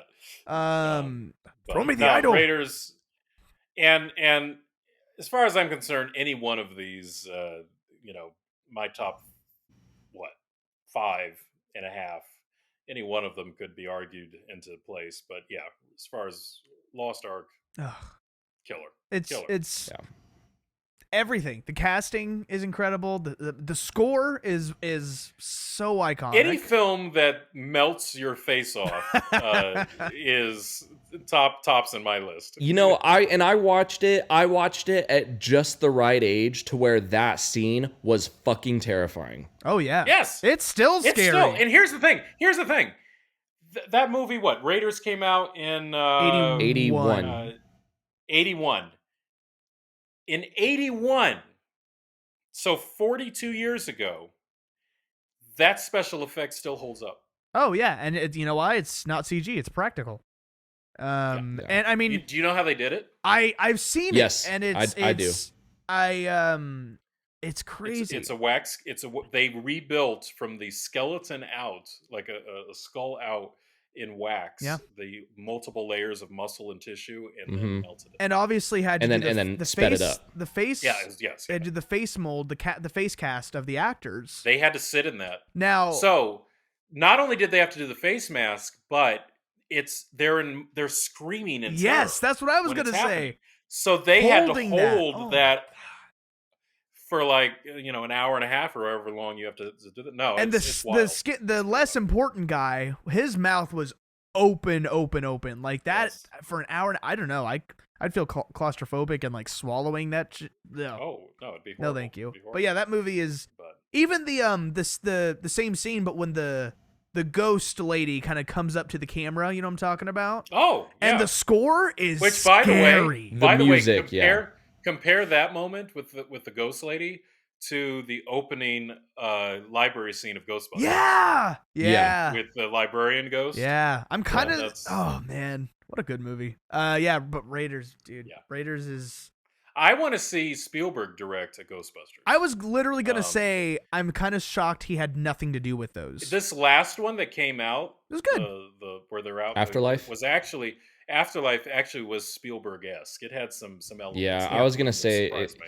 which I really did like that movie. I did too. I did too. It was I- good. I thought they really liked honored it. Harold Ramis really well in it. Oh man, and, that scene brought me to Yeah, like I teared up a little bit. It- that it was a little In- bit. A little bit. You know, I'm not gonna spiral. I just want to say I think Ghostbusters Afterlife is exactly what The Force Awakens should have been. that is. I hated The Force Awakens. All right, this is I this said is it. Here and now I said it. we cannot talk about this I'm- right now. This is going to be the longest. Parker, this is already watch a long episode. Parker, watch the last 3. Watch the last 3, and then we'll And then have we'll him get back to it. on, and Oh, we'll talk we'll about rank it because Star Wars. I have a lot of things about the last trilogy. I All right. I have a lot to talk about. We'll have to cut out an entire weekend so we can record for 48 hours straight. No. We can exchange some words about the final three. Because I don't know if you know this, Fred, but Star Wars is my favorite thing ever. It's way up there for me. I mean, I actually land on Star Trek over it, but I have specific reasons why. Yeah. Because I'm a science geek, and if you're a science geek, Star Wars ain't your thing. Right. But Star I'm Wars also is more a fantasy. movie. Exactly, and I'm also though a movie guy, and in the fantasy world, I think Star Wars is just come on, lightsabers, people, the Force. How awesome is this shit? The Yoda, original people. Yeah, the original three, the original trilogy are tied for my favorite movie of all time. Like when I say my favorite movie is Star Wars, I mean Star Wars, Empire, and Jedi. Well, as far as I'm concerned, you can watch all three straight through without stopping, and it's one great film. Yep. Yeah. But that's another podcast. It is. Back to. All right, we're on 2. I said we've covered our Raiders because we agree. And we could talk about that movie for hours, so there's no point in really. Everybody knows it's incredible. If you disagree, you're stupid. Yeah. What's yours, Broen? And then my number 2 is Jaws. Oh, that's I said right. that. That's right. That's right. Yep, he said that. Oh man. Yeah. So don't hang us in suspense. What's your number 1, Broen? Well, what's the one movie I haven't said? Crystal Skull. I knew it. No, it's the BFG. Are you serious? Really? No. Oh. I haven't seen No, it. it's Jurassic Park. I'm just saying it could go any way. Yeah. You know? It's Jurassic Park. I forgot Jurassic Park wasn't on your list already. Jurassic Park. Jurassic Park. I see with Jurassic Park, I actually do remember the first time I watched it. I was like 4 or 5 years old. I watched it at my grandparents' house, and I actually watched it by accident because I remember seeing a commercial. Not a trailer. It was like a commercial, like buy this movie on DVD. Yeah. For a dinosaur movie that was not Jurassic Park. Don't ask me what it was because I don't remember. Was it the Disney? But it was some dinosaur Disney movie. dinosaur movie, just called Dinosaur? No, it wasn't We're Back. No, it was a live action. It was like with baby. It was like about some family that found dinosaur eggs and then they had baby dinosaurs around the house. And I saw that trailer when I was like 4 or 5 years old and I was like, that looks fun. I want to watch that. So I told my mom, hey, I want to watch that dinosaur movie. And then she called, for some reason, she called around asking, hey, do you own any dinosaur movies? And my grandparents were like, oh yeah, we have Jurassic Park. And so I went over to my grandparents' house and they showed me Jurassic Park. And I was like, this is not what it was, but this is one of the greatest movies I've ever seen. It is. And it is really good. And yeah, and same in the other two, like, and then the next time I went over, I watched The Lost World. And then the next time I went over, I watched Jurassic Park 3. I haven't seen the sequels. The first Jurassic Park. I haven't seen the sequels. What? I pretty much have no use for the sequels, but I thought the first one is magical. It is perfect. Yep, I would agree with that. It is, and this is why. Probably another. Well, I'm going to interrupt you because I haven't read the book, but probably one of those other movies that he's done. The book is a horror. Oh, very much. Well, so. the movie is kind of horror-esque. It's got a lot of horror elements. Spielberg has a way of brightening the doom. Yeah. You know, Spielberg brings a light to his stuff. That's true. That makes it entertaining as well. Yeah. Michael Crichton wrote a horror film. A horror, story. Which is why and here's the thing. James Cameron almost directed it. Yeah, and here's that would have been interesting. I don't think anyone should ever touch the original Jurassic Park. What do you mean? But like remake it? I don't think they should reboot it, even though it technically wouldn't be a reboot because it's based on a book, so it'd just be another book adaptation. I don't think they should. But if they did, I would want it to be a straight horror movie. Jordan Peele because could look do it. up maybe. I'm saying it's gory though. The book is Jordan Peele gory. does gore. I mean, Nope was kind of gross. But I'm not sure he does dinosaurs. Yeah. He did aliens. He did clones. See, but that's aliens. another thing. That's another thing. He did white supremacists. The book further explains that they're not dinosaurs, they are monsters. You know, the movie tries to explain that, like, oh no, they're just animals. But the book is like, no, these are monsters. I've never read the book, but I want to. I do too. I'll get there. It is okay. stack of books. Nedry, the guy that dies from the Dilophosaurus, his death in the book is fairly similar in the movie, but it's, oh man, his death in the book is so fucking gory and so descriptive and terrifying. But the reason why I say that Jurassic Park is a perfect movie is because every single scene is important. There is not a single part of that movie that you can cut out. Every moment in that movie is you need to pay attention. Everything in that movie is important. Which should be every movie, but unfortunately. Which actually is how I would describe. That's exactly how I would describe the makeup of my number one pick. Same. Which do we have the same number one? I think we do. I think you do. I think you guys do. Oh no, not that piece of shit. Man, no. It's Jaws. In space. Well, before we get there, if Alien is Jaws in space, it would just be called Inner Jaws. Ooh. Because he has the inner mouth. I want Alien in the ocean. All right, fine. I'll show myself out. I'm before we get there, I will say I had not seen Jurassic Park until summer of 2020. And I watched it. Man. What rock? Seriously. It was one of those like huge things where I was just worried it wouldn't live up to expectations because it's this huge, massive thing. Obviously it did. But I watched it with speak with your mother. I watched it with her mother down here, and when the goat scene, she would have left the room. She did. Sure. She did multiple times. She did multiple times. When the goat scene, she goes. She was out. She said, "I'm gonna go to bed." You didn't even see her leave. You just saw the door flapping. I saw a grandma-sized hole in the wall. Wait, before we talk about Jaws, there's one more thing I want to say about Jurassic Park. You kind of reminded me. So you watched it for the first time in 2020. Yep.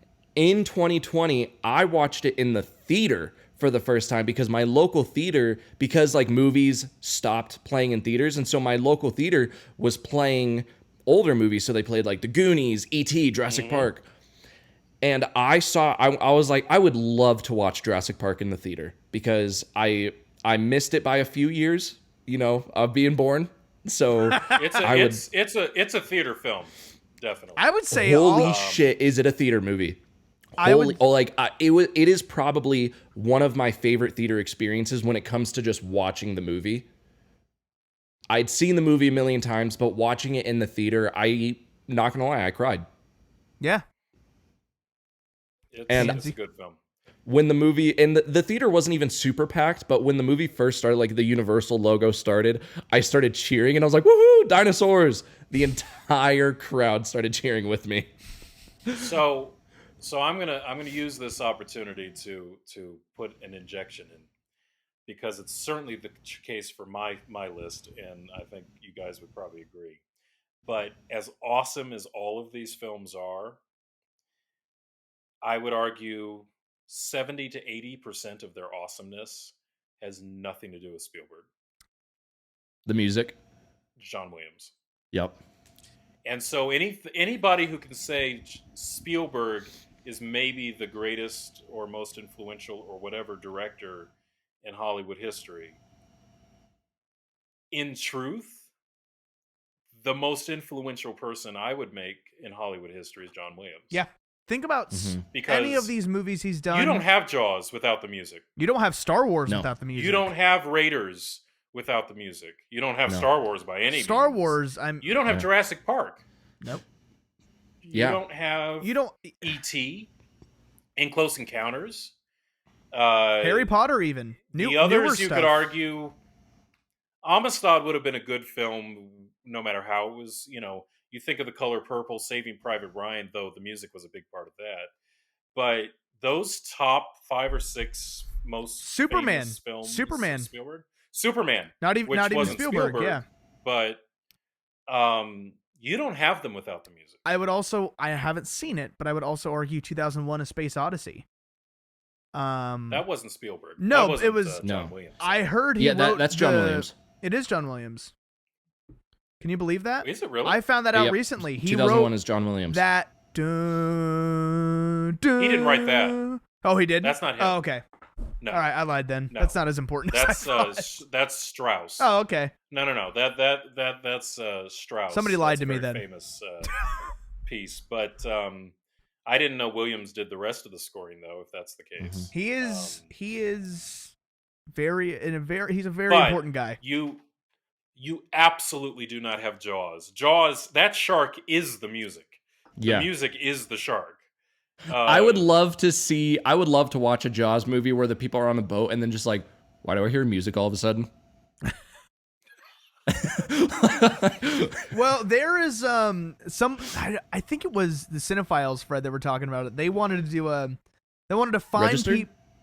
Yeah, they wanted to find people that hadn't seen the movie and show it to them without the music to see how effective it was.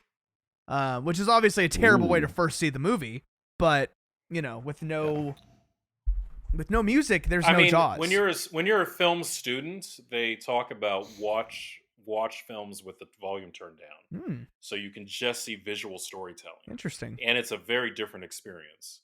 And it's important because as a director, you might have some ideas about music, what you want the story you're trying to tell in this moment, and how the music could potentially help tell that story. But as a director, you're not, unless you're what's his name who did Halloween, John Carpenter. John Carpenter, who does everything.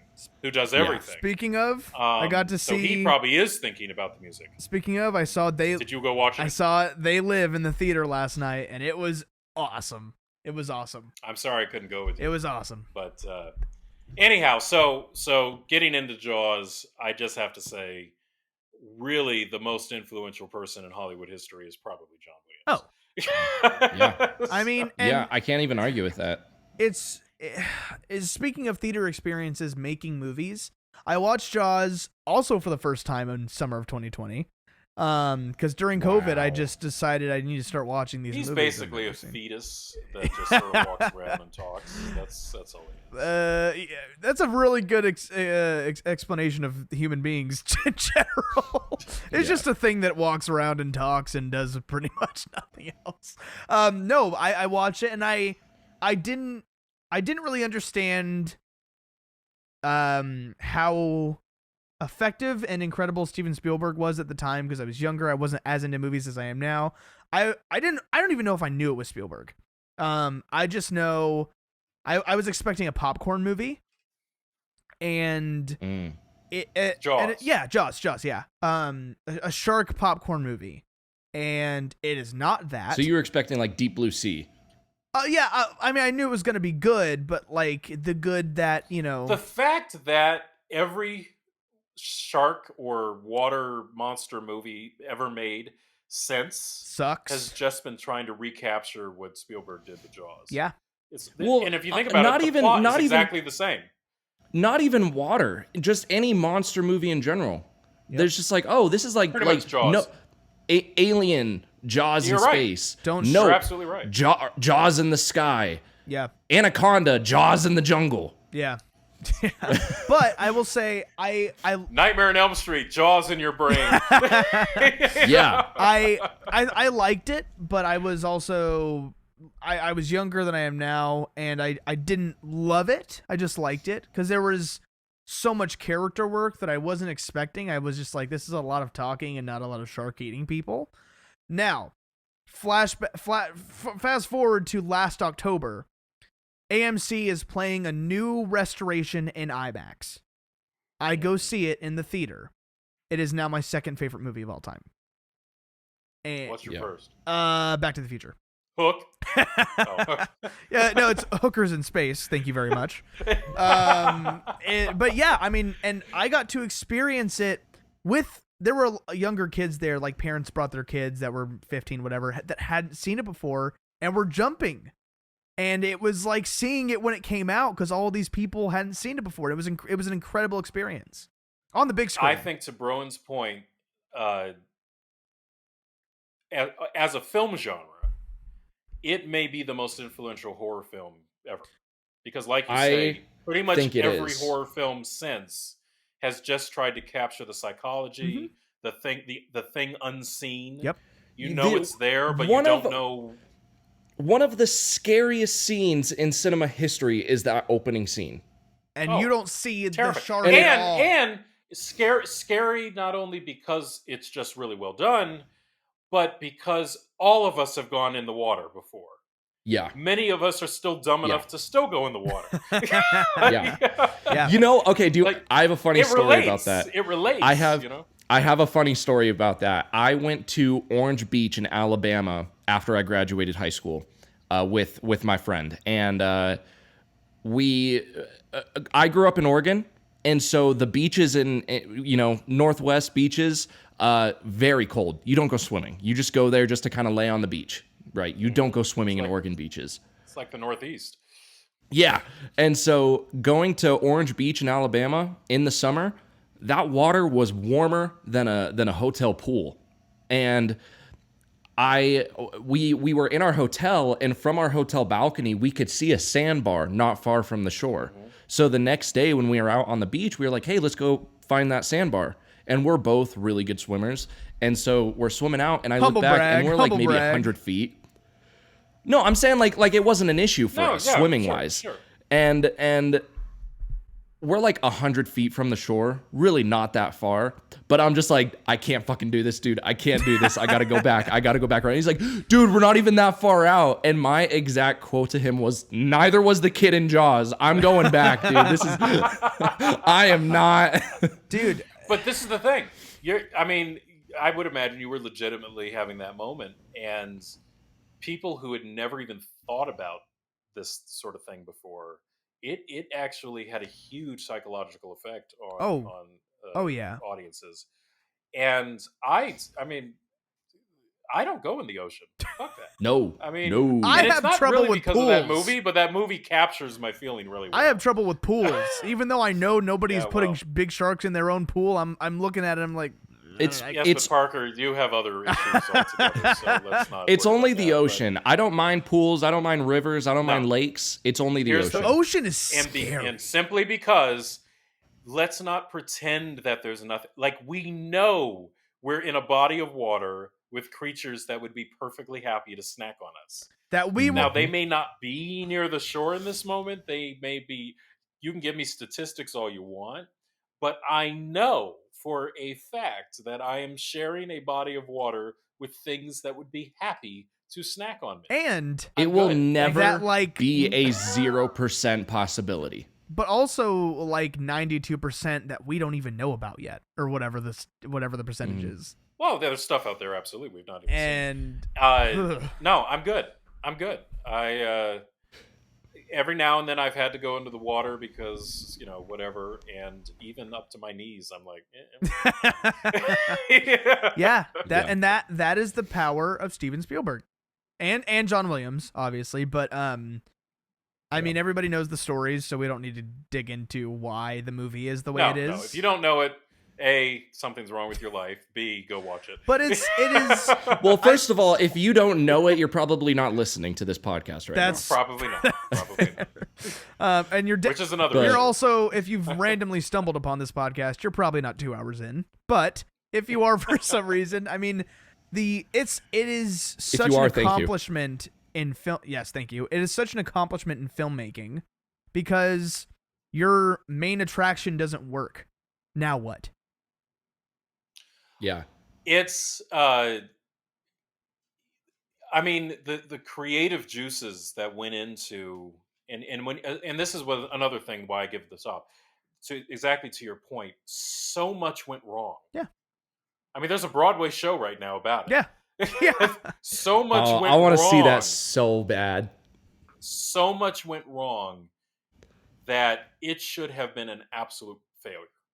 Mm-hmm. There is no justifiable reason why that film was a success. It was still to this day one of the biggest box office films, and that is due to again, John Williams, but to the power of Spielberg and his creative team to have overcome the adversity that was brought about, and the actors, who are part of that team that somehow managed to still find their inspirations moment to moment.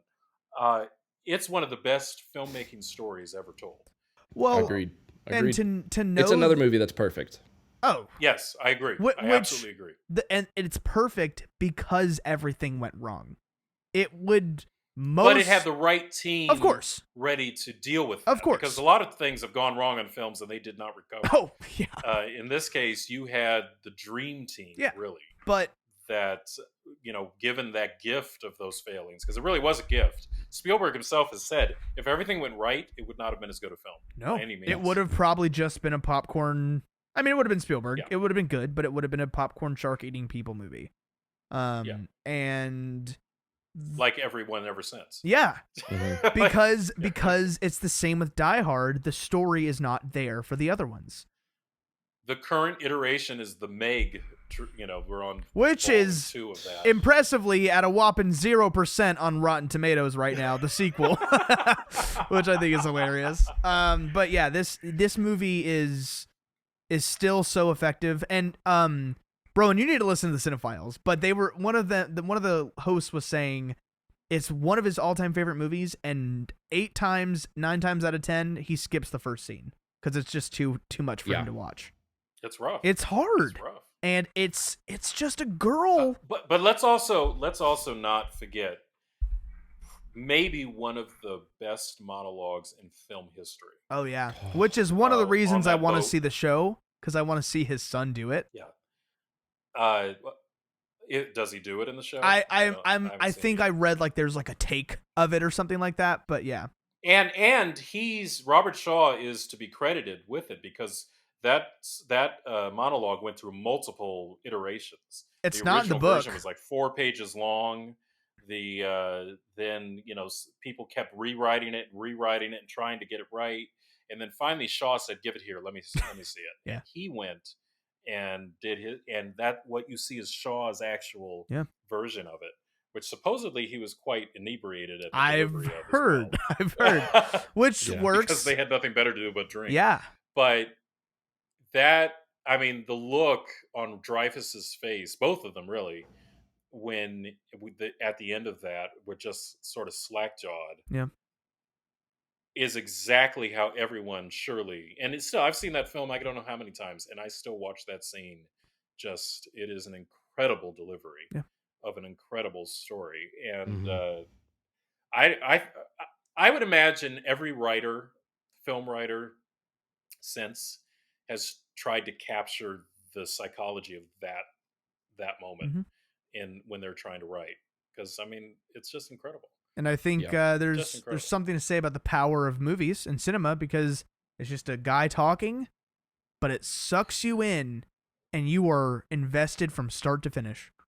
I would argue it's the power of good acting and good directing and good storytelling over special effects. Of course. Special effects have their place without argument. Yeah.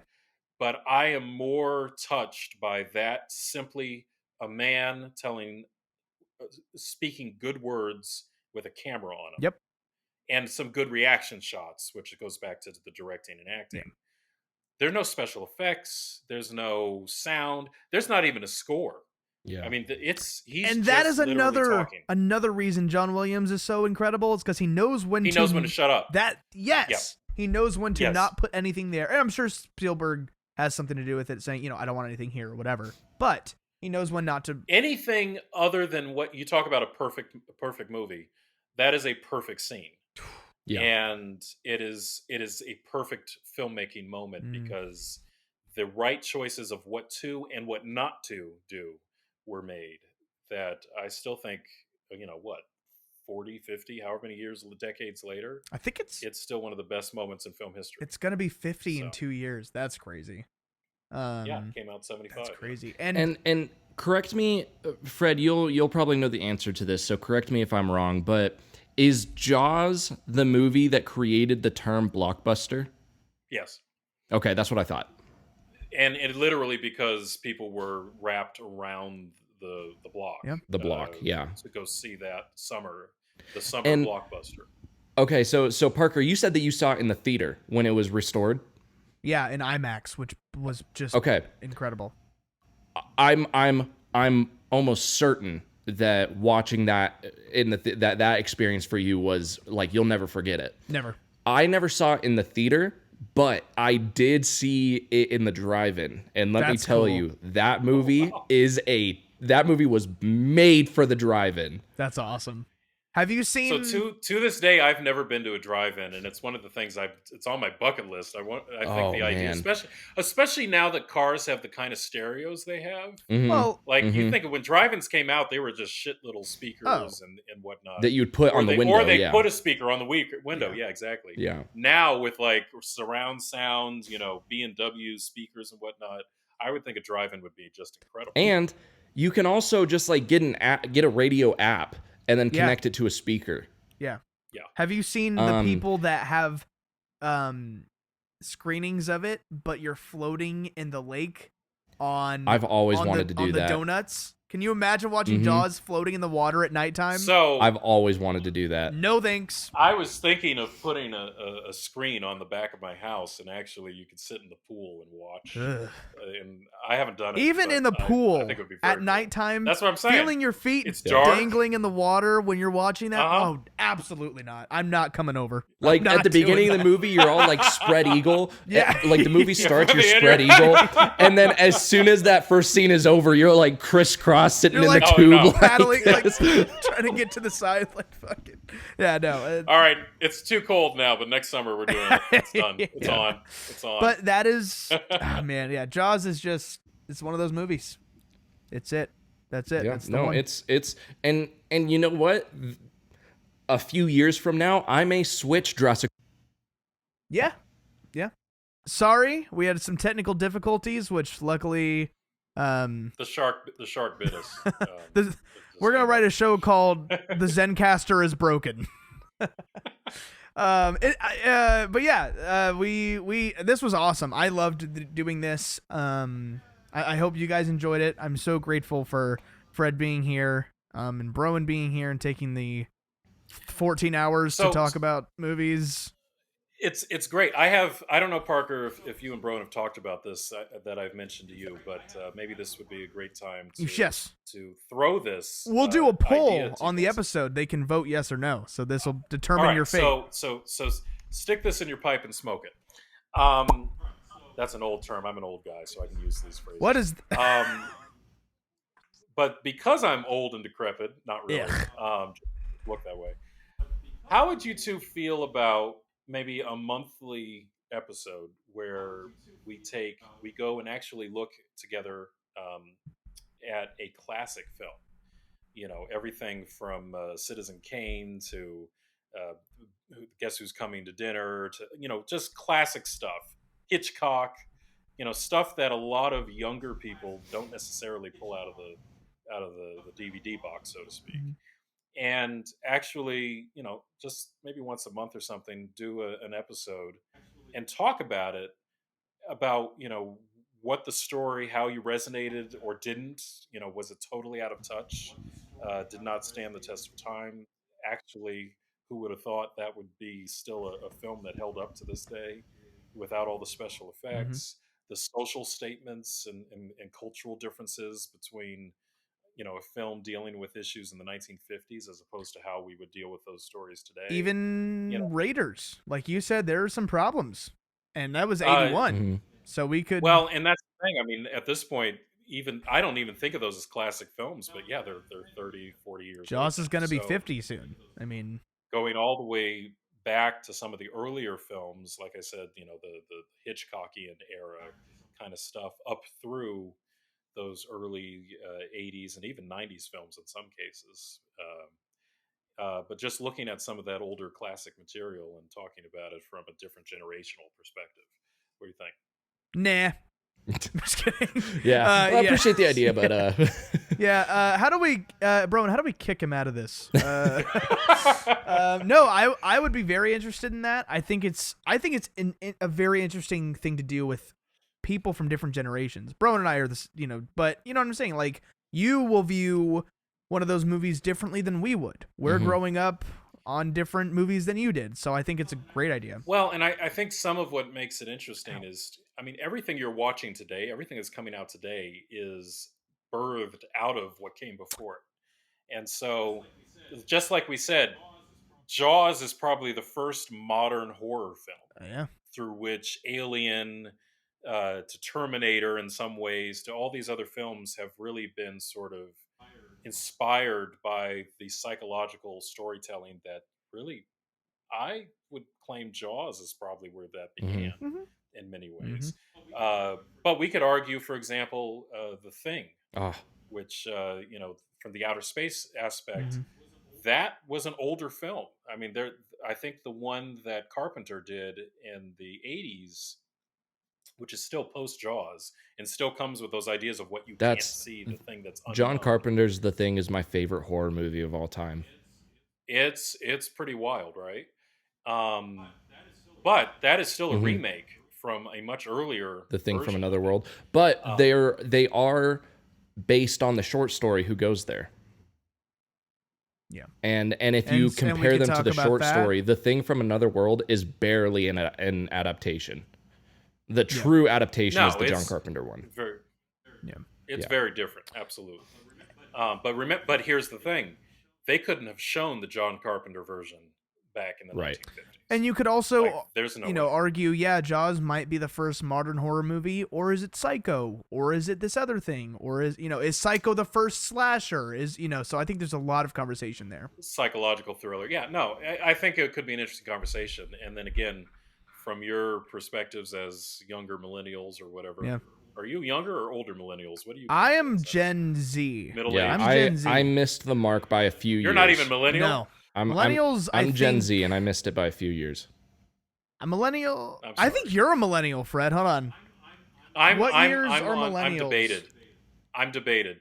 So some people say I'm the last year of Gen X. What year were you born? And others say I'm the first year, 81. Okay, yeah. I'm the first year of Gen Z of millennial. It's debated. So millennials 81 to 96. Oh, interesting. 90. But it's a crossover.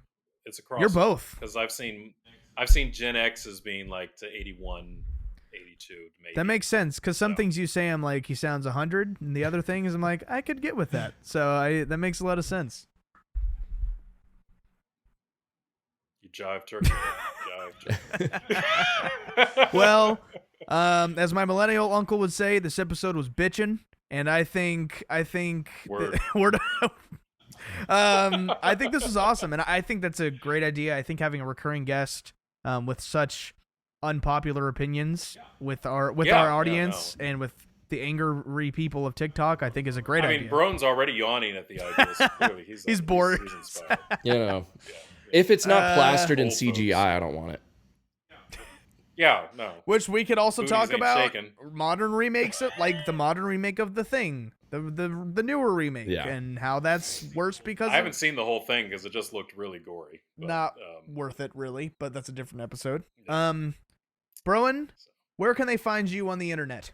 You can find me on Instagram, Broen the Movie Maker. You can find me on TikTok, Broen the Movie Maker. You can also find me on YouTube, Broen the Movie Maker, but I haven't posted in a couple of years. But I say that because I may get back into YouTube. I've been thinking about it lately. I think you should. If you want to find me on Instagram or TikTok, it's Parker McNerney. And if you want movie-related stuff, it is Blu-ray Daddy. And Fred, do you have anything you'd like to promote/talk about before we end this? Well, there used to be this thing called the Yellow Pages. And, if you want to find me in the Yellow Pages. No, Civil Discourse, This Is Not a Safe Space, has been in hiatus for the summer for a number of reasons, but we're getting ready to re-engage with that. And I've just been enjoying some time off. So we're out there in the world. And you can find them on Spotify, Google Play, Podcast, or Apple Podcasts, and I think YouTube. And if you want to find our podcast, our Instagram is Flix Capacitor Pod, TikTok is Flick App Podcast, YouTube is the Flix Capacitor Podcast, And if you enjoyed this, give it a thumbs up or a like or a subscribe or a star or whatever the hell it is on whatever you're listening to. Yep. And all that shit in space. All that shit. If you enjoyed this, we will. Hey, thanks for having me on, guys. I Yeah, appreciate absolutely. It. We love it. Ish. And and we love all that shit. Yeah. We love doing this. And if you enjoyed this, we'll be back next week with an episode of the Flix Capacitor Podcast. Love you. Bye. Bye.